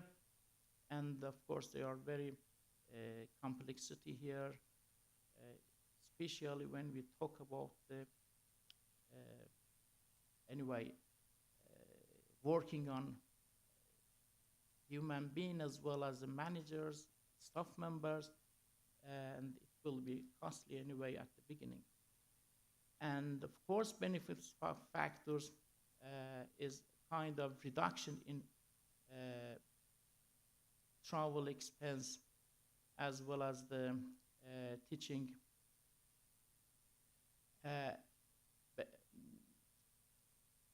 reduction in cost of the materials as well as the remuneration.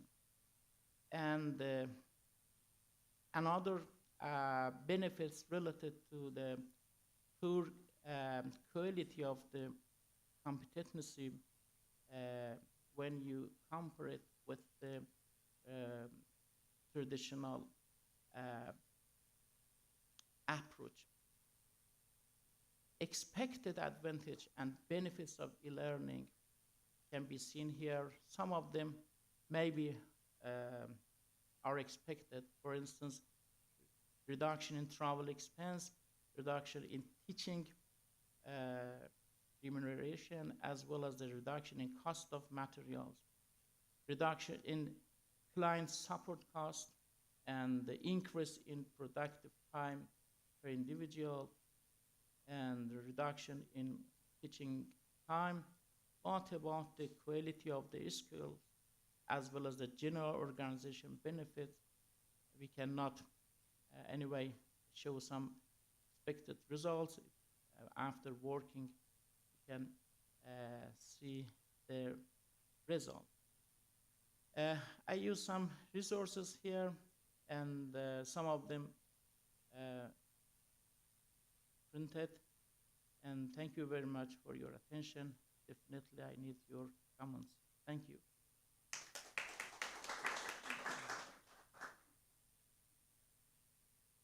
Thank you so much, Dr. Bayat. Do we have some questions regarding the presentation? Of course, the presentation will be, the article with presentation will be available for everybody. I'm very curious to read the full article because we have a very large number of factors that influence the model.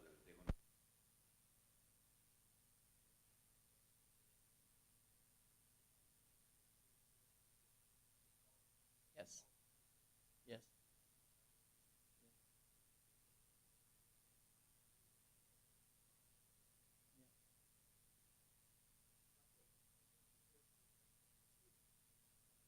Yes. Yes. Yes, sure.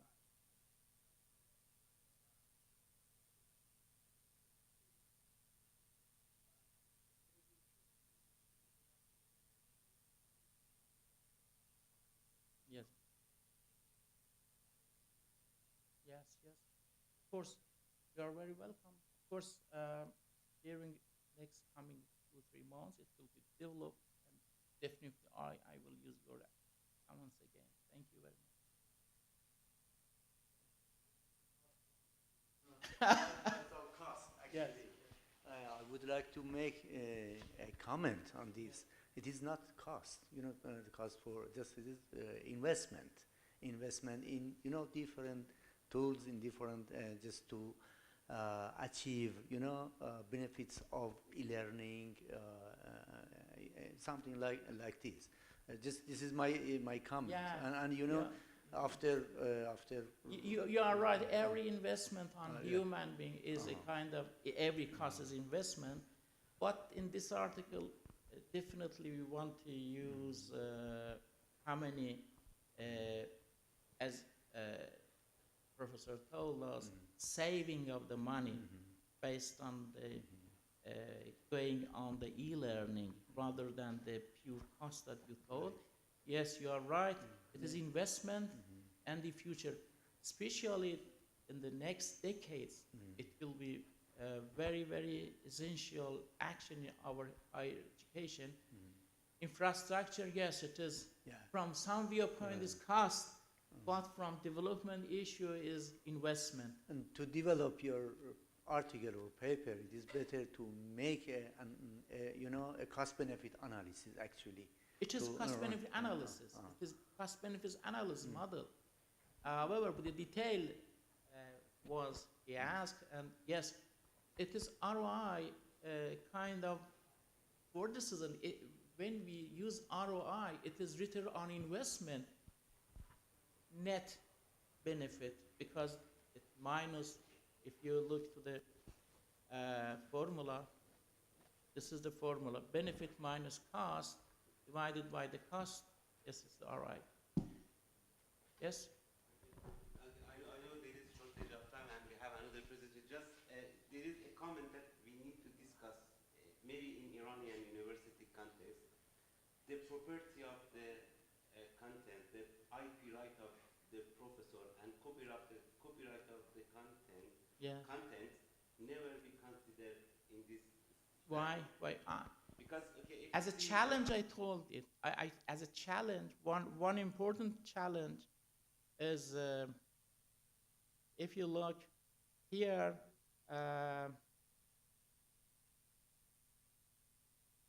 In the legal one,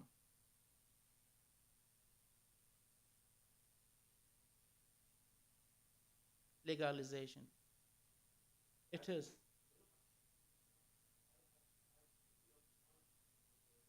Yeah.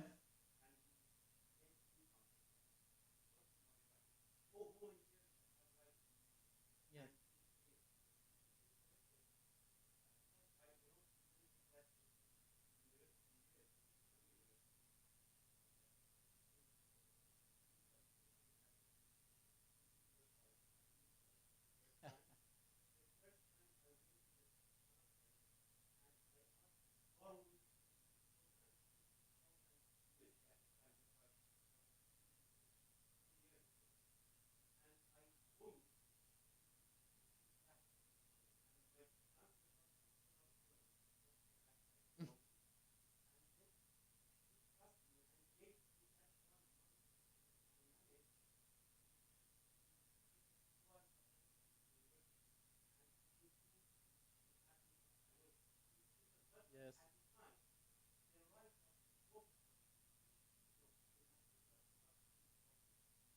Yes, yes, it is. It is essential thing in Iranian system.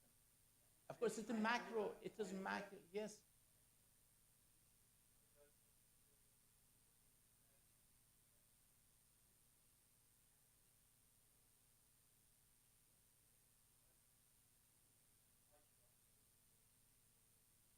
Yes.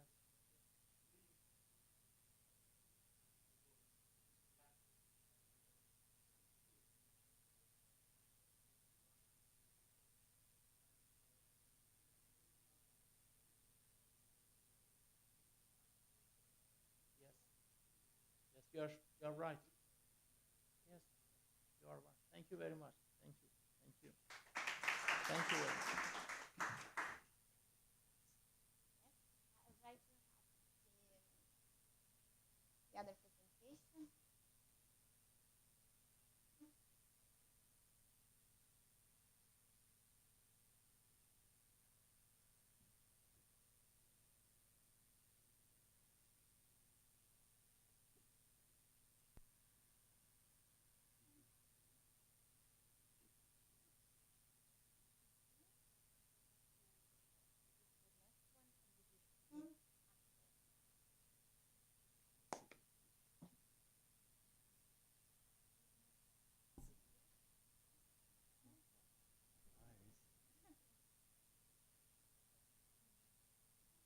Okay. First of all, thank you.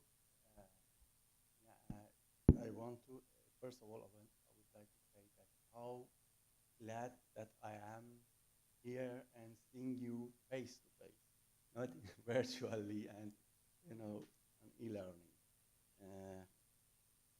That, as you know, our attempt in e-learning, our effort is, to make e-learning courses like face-to-face courses. This is our attempt. But what I'm gonna give you here is story of, e-learning in Imam Khomeini International University, KIU, and, before Corona and after Corona. The impact of Corona and, and let me, okay. As we know, coronavirus, COVID-19, has a lot of disadvantage for the people all around the world, and people suffer it a lot. But in other world, in other side, there was, create opportunity for university, especially in the field of e-learning, strengthening this kind of teaching,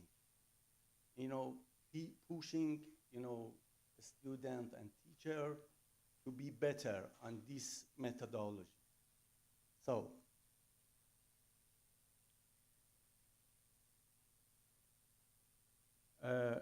virtual learning, before COVID-19 pandemic in IKIU, department founded in 2016, as my colleague said, on LMS platform. Due to 2016 to 2019, the virtual learning department capacity were over only 700 for only undergraduate students. Virtual learning after COVID-19, as the same as your university, as you mentioned just in the morning,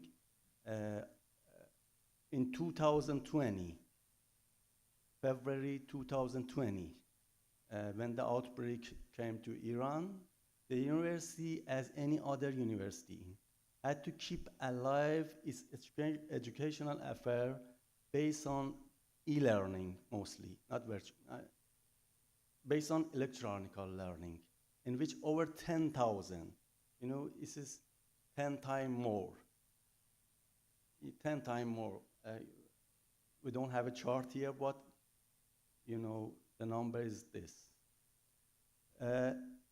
All university activity has to be done, has to be keep going. I mean, entire university classes at diverse field and level have been performed online. Laboratory classes have been performed online as far as possible, but by simulation or any other, or recording. But at MA and PhD student performing, we have to do blendedly. Department meeting and or related to different part of university have been holding just online.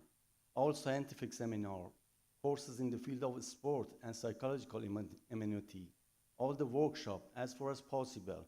You know, every activity in university keep going online. For example, this is a chart for one semester at Imam Khomeini International University. If you see here, for technical and engineering, for undergraduate, 359 for undergraduate, 151 for postgraduate. This is the courses which perform, and totally 541 in one faculty. And this is a chart for all the university in one semester.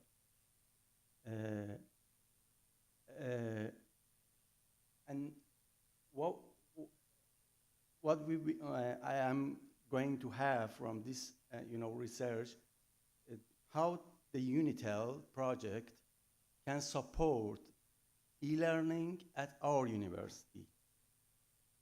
A student, there are many research that easily you can find with e-learning, have a loneliness and isolation. They're confronted with it, and given rise to depression and anxiety. So anxiety disorder. So in classes, finally causing to decreasing learning. So the best way to confronting with that is to have more interaction with your student and giving more motivation by anyhow that professor can, is possible for him, for the teachers. One of our topic was engaging and motivating a student with real world problem in a STEM teaching, based on creating a student understanding of the applicability, necessity, and relevance of STEM knowledge. If your teacher looking for some inspiration to create motivation, to show your student the connection between everyday life and the most treated STEM subject, it's accepted that learner being more motivated if they believe that what they learn has a practical application in real life. Informing learning of the practical use of the e-learning material in their daily life, either personal or professional, by employing real life stories, for example, to grab their attention and will make them want to know more. If they believe that there is benefit for them outside the real world, of course they will find the more motivation. As an instructor, you have control over many elements of the online learning experience that you have to scale them and stage them. How long lecture are, how you sequence content and activity, how you check in with the student to ensure understanding, how you move a student from one experience to another. A student boring is coming with multitasking. If you just going the same in the classes, you will find from your student low attention, and it will cause low learning will not happen. So sticking to structure while occasionally varying the activity is a good approach. Learner attention could be obtained either by perceptual arousal. Active participation is, different way. Active participation through game, role play, or other type of hand-on practice. Learners are encouraged to become active participants in the learning process. Use humor. Another technique to grab learner attention is to present a statement or fact that by conflict is another technique. Variety, I explained it before. Instructional designer can also grab learner attention by employing a variety of different media presenting all the information in the same way is boring. Real world example, which I explained before, is or another topic for our university was student engagement and motivation through voluntary subject choice and flexibility in STEM teaching, which is based on strengthening the student motivation through arising personal interest and flexible teaching arrangement. The flexible teaching learning mold the learner to plan their activities according to their interests and enthusiasm. Flexible learning is a set of educational philosophies and systems concerned with providing learners with increased choice, convenience, and personalization to suit the learner. In particular, flexible learning provides learner with choice. The important point is here, provide learner with choice about where, when, and how learning occurs. A case example was another, from our topic, implementing of STEAM, which Professor Alvandi was responsible for that, and introducing interesting practice in STEM-related e-learning. Case study teaching involved the use of real-world situation as a basis for learning. Case study teaching relies on a student to explore. This is important, the important point. With exploration of student, the topic and use critical thinking to come to solution, decision, or action, rather than relying on instructor to explain the problem or issue and report the solution. The teacher and professor never give an answer, direct answer to a student, just giving the route to the student and, doing as a facilitator. And a student can doing this group or alone. It's referring just back to a student-centered method, not teacher-centered. We're going to that way just to have more motivation. Modernization and strategies to develop e-learning. This is another topic. For doing this, me and our colleague have been interviewing with, professor, expert, and some students, some top students in our university for having a better result. Virtualization and remote working technology will enable us to study at any university in the world from home. This way to learn make easier to create, adopt, and distribute content independently of time limit or geographical limit. And in other words, rather than just facilitating universities to improve their teaching, e-learning should transform how universities currently teach.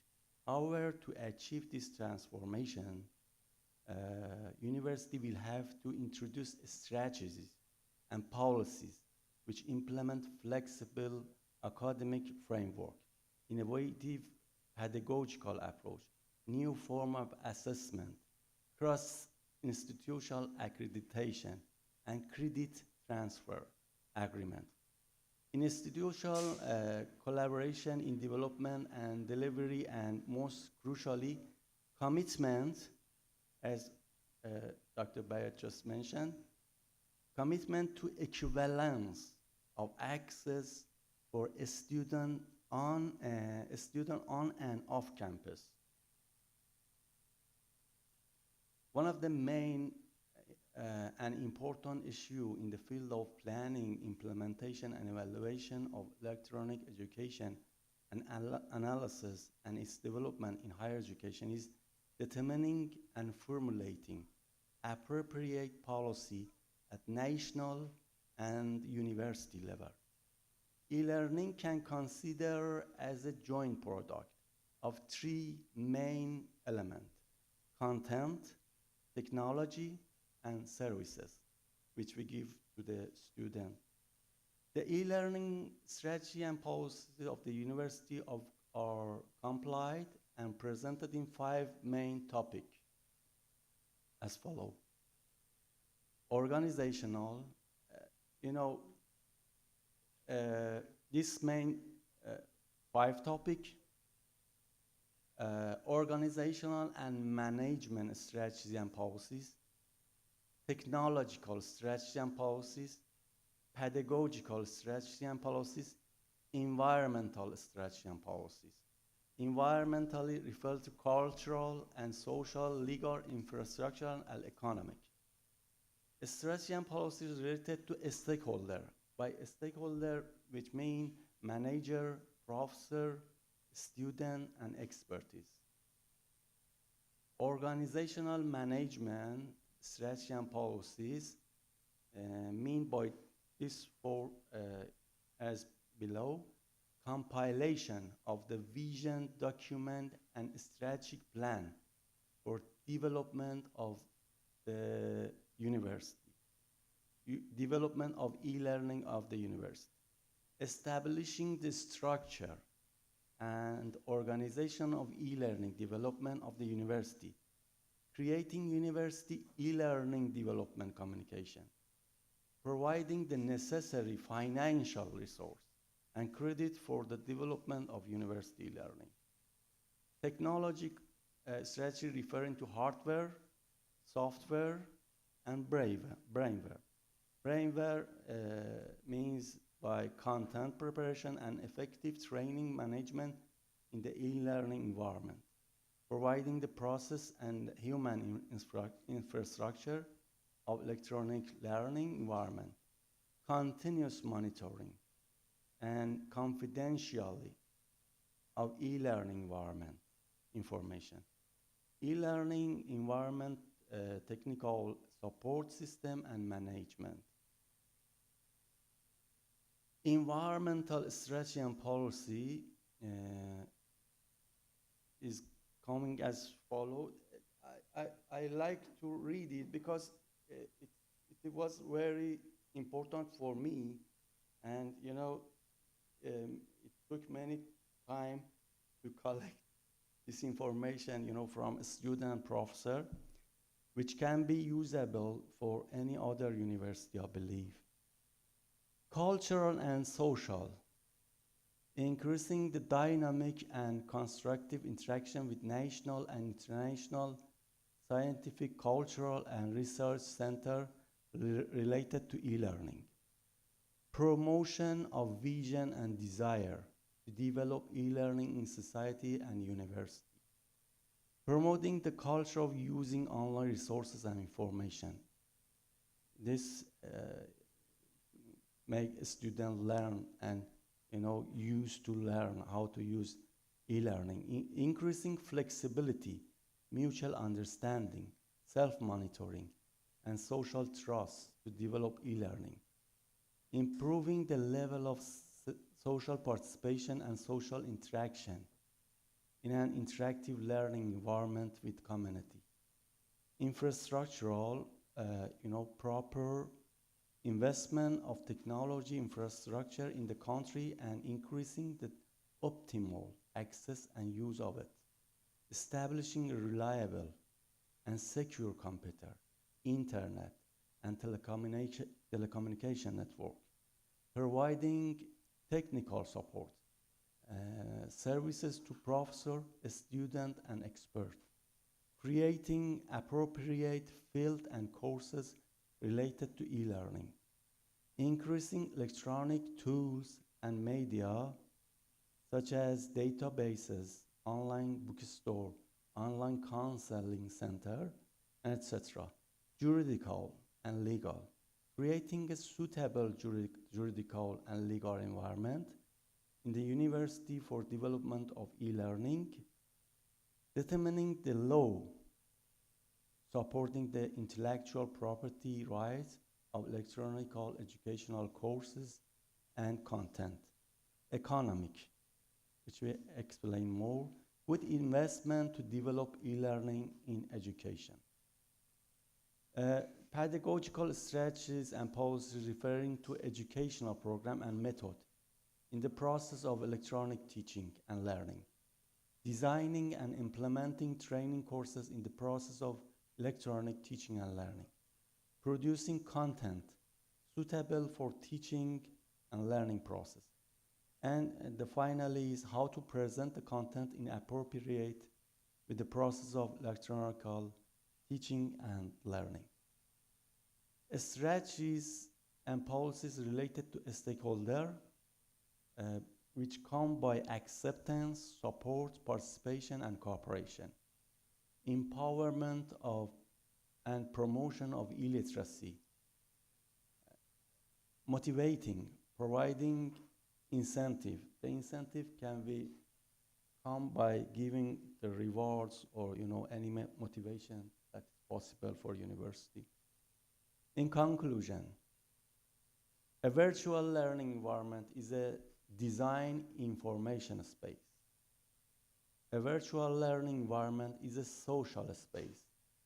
Educational interaction occur in the environment, turning a space into places.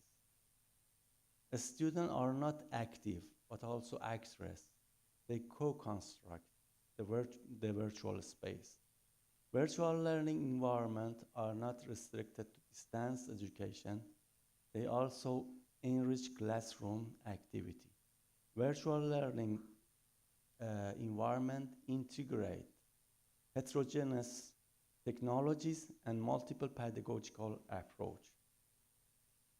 Thank you very much. I know that you were tired, but you will excuse me for that. I would like.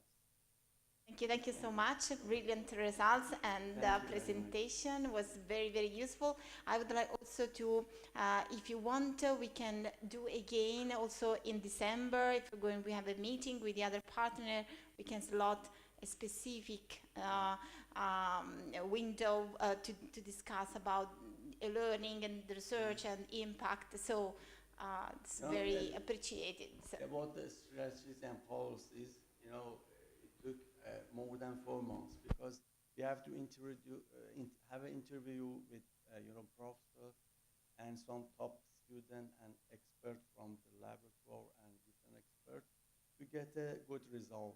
So this final, about the strategy and policies was very good. I think the other universities can have a benefit from it. Do we have some questions? Okay. Just very, very rapid comments. Thank you for your presentation. When we involve your universities into this project at the beginning, when we write this Unitel project, we know that the level of the implementation of the learning is different in the different universities. In your case, you fight COVID pandemic starting with a learning management system already established, with e-learning already used, probably with very, very low numbers before COVID pandemic, but you are quite ready to move online respect to other traditional university. And for this reason, when we say to modernize our course during Unitel, there is no a precise recipe to be followed, because each university has different implementation of distance learning. We have universities that are fully traditional, in which we have to start e-learning. Universities that already use distance learning, in which we can implement virtual lab or simulation, or study, for example, the important aspect that you underline about the loneliness of the students. Yeah. These are important aspects that we can consider. E-learning have an advantage and disadvantage. Yeah. Thank you very much. Thank you very much. Now we are going to have 5 minutes because there is another event here.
Oh, okay, fine, thank you. Depending on the speed of the sampling that needs the bandwidth of the analysis we're doing on the remote lab. So also the other side, we have controllers that should take the control of something like DC motors or other things. There are PID controllers, motor controllers, so they are very important things. If there are some mistake or there are some problem with the control system, there will be some damages to the system. So, so there are many damage and loss on that system. So Here, well, I just made this. I know you are maybe not like electrical engineer, but so we face many problems on measurement and actuation and data acquisition. So I made some, this is better, some options that we have to implement in our labs. Every university has many labs to be remotely controlled, and these are the, let's say, if my mouse is working, so single board computers like the Raspberry Pi UDIT, there are QB boards, Arduino, like that. Many of the universities bought that. PLCs that Dr. Safavi has suggested to use. MyRio and CompactRio that are NI staff, maybe in your laboratories they are available, but in Iran, no. And also the other option is the custom hardware. I call it custom because we design it, and as we need to design customly, so for the lab that is special for. So this table is important, so it is recorded. Later you can watch maybe carefully on that. There are digital I/Os that on, off like this. So single board computer has many of them. PLC has, let's say, many. CompactRio and MyRio, you should buy a module to have that. So there you should pay like few €100. And that custom hardware has many of them. Analog I/O, that is important for reading the sensors. Let's say single board computer doesn't have normally. PLC, modular. Modular means that you should buy the module and spend money on that. But for the custom hardware, we can use like 18 channels, 8 to 16 channels, or with a different type of resolution. Also, the other thing is when you want to fast control, like a motor or like a phenomena that is quick, like chemical or maybe in the physics, it's not easy to use single board computer because there are huge effort of programming on that. We don't see that. We say that let's say Raspberry is €100, but there are many thousand euro for programming that is spent.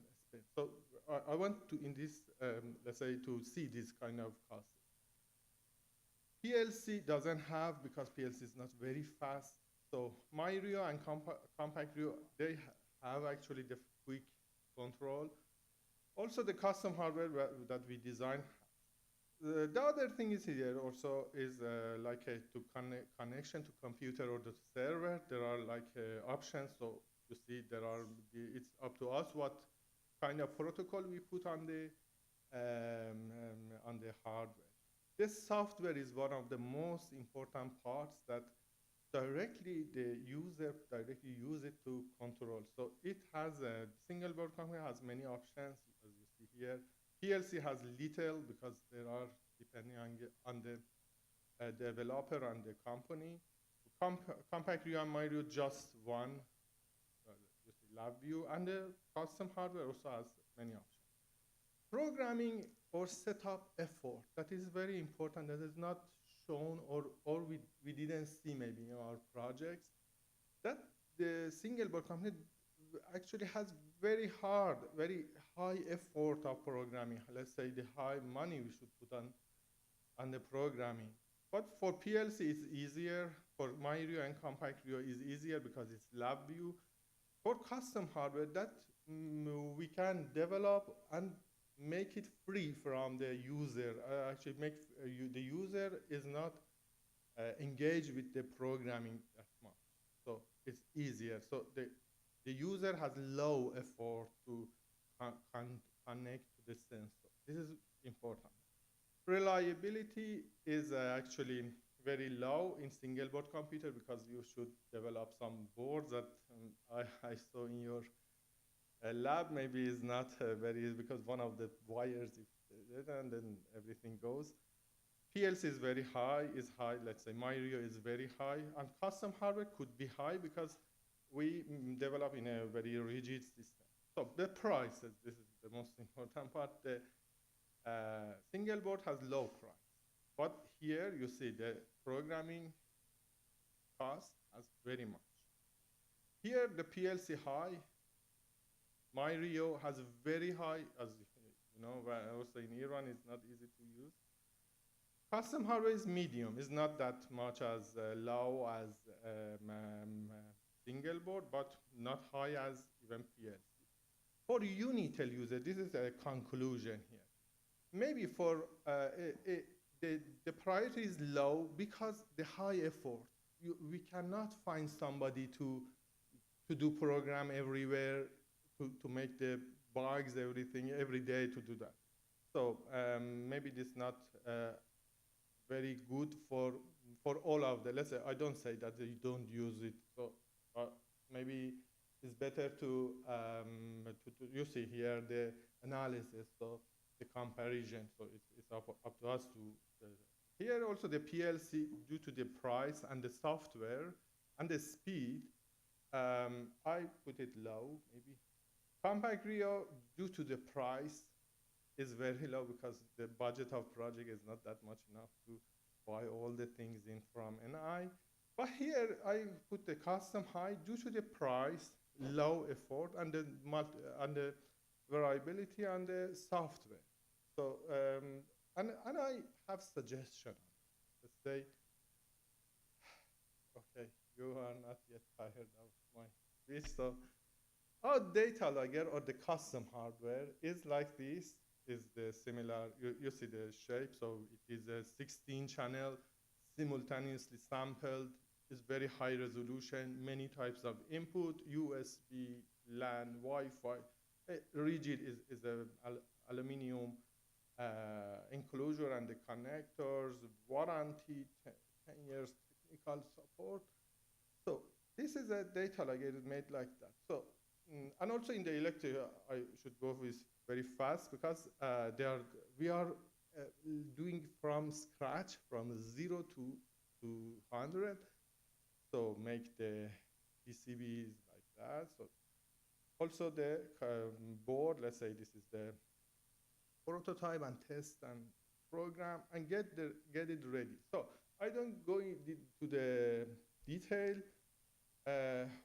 What we did, and I suggest, is that in the ADWIN lab, Advanced Instrumentation Lab of IKIU, we already developed some of these stuff, and we had already 8 years of activity in this lab, and also a startup or a spin-off company beside this lab.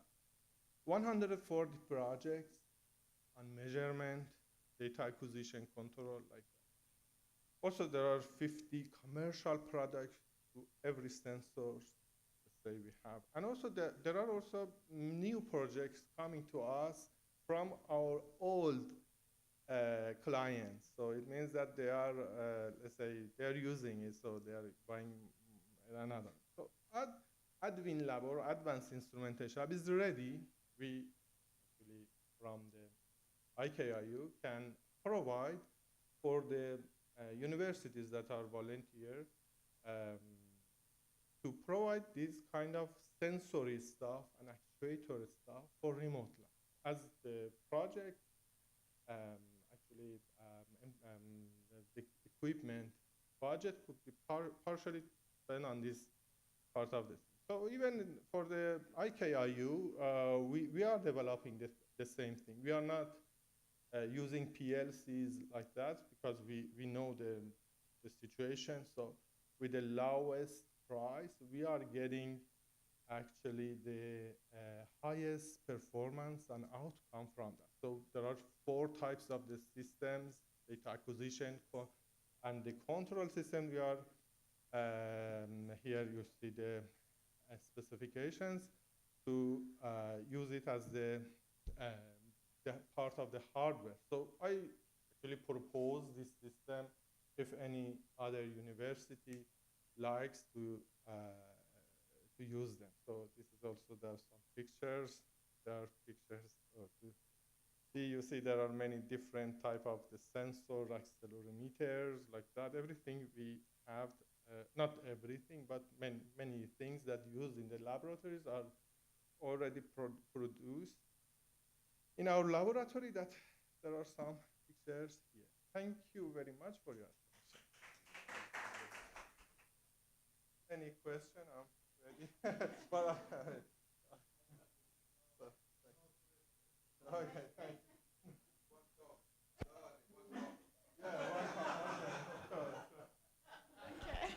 No, a very fast comment. Thank you for this presentation. If you send to me and to us some material about the company, we will see. Because starting from next year, we have to start discussing about remote lab. We had the second part of the work package 4 that is dedicated to remote lab. So I think that we have to organize a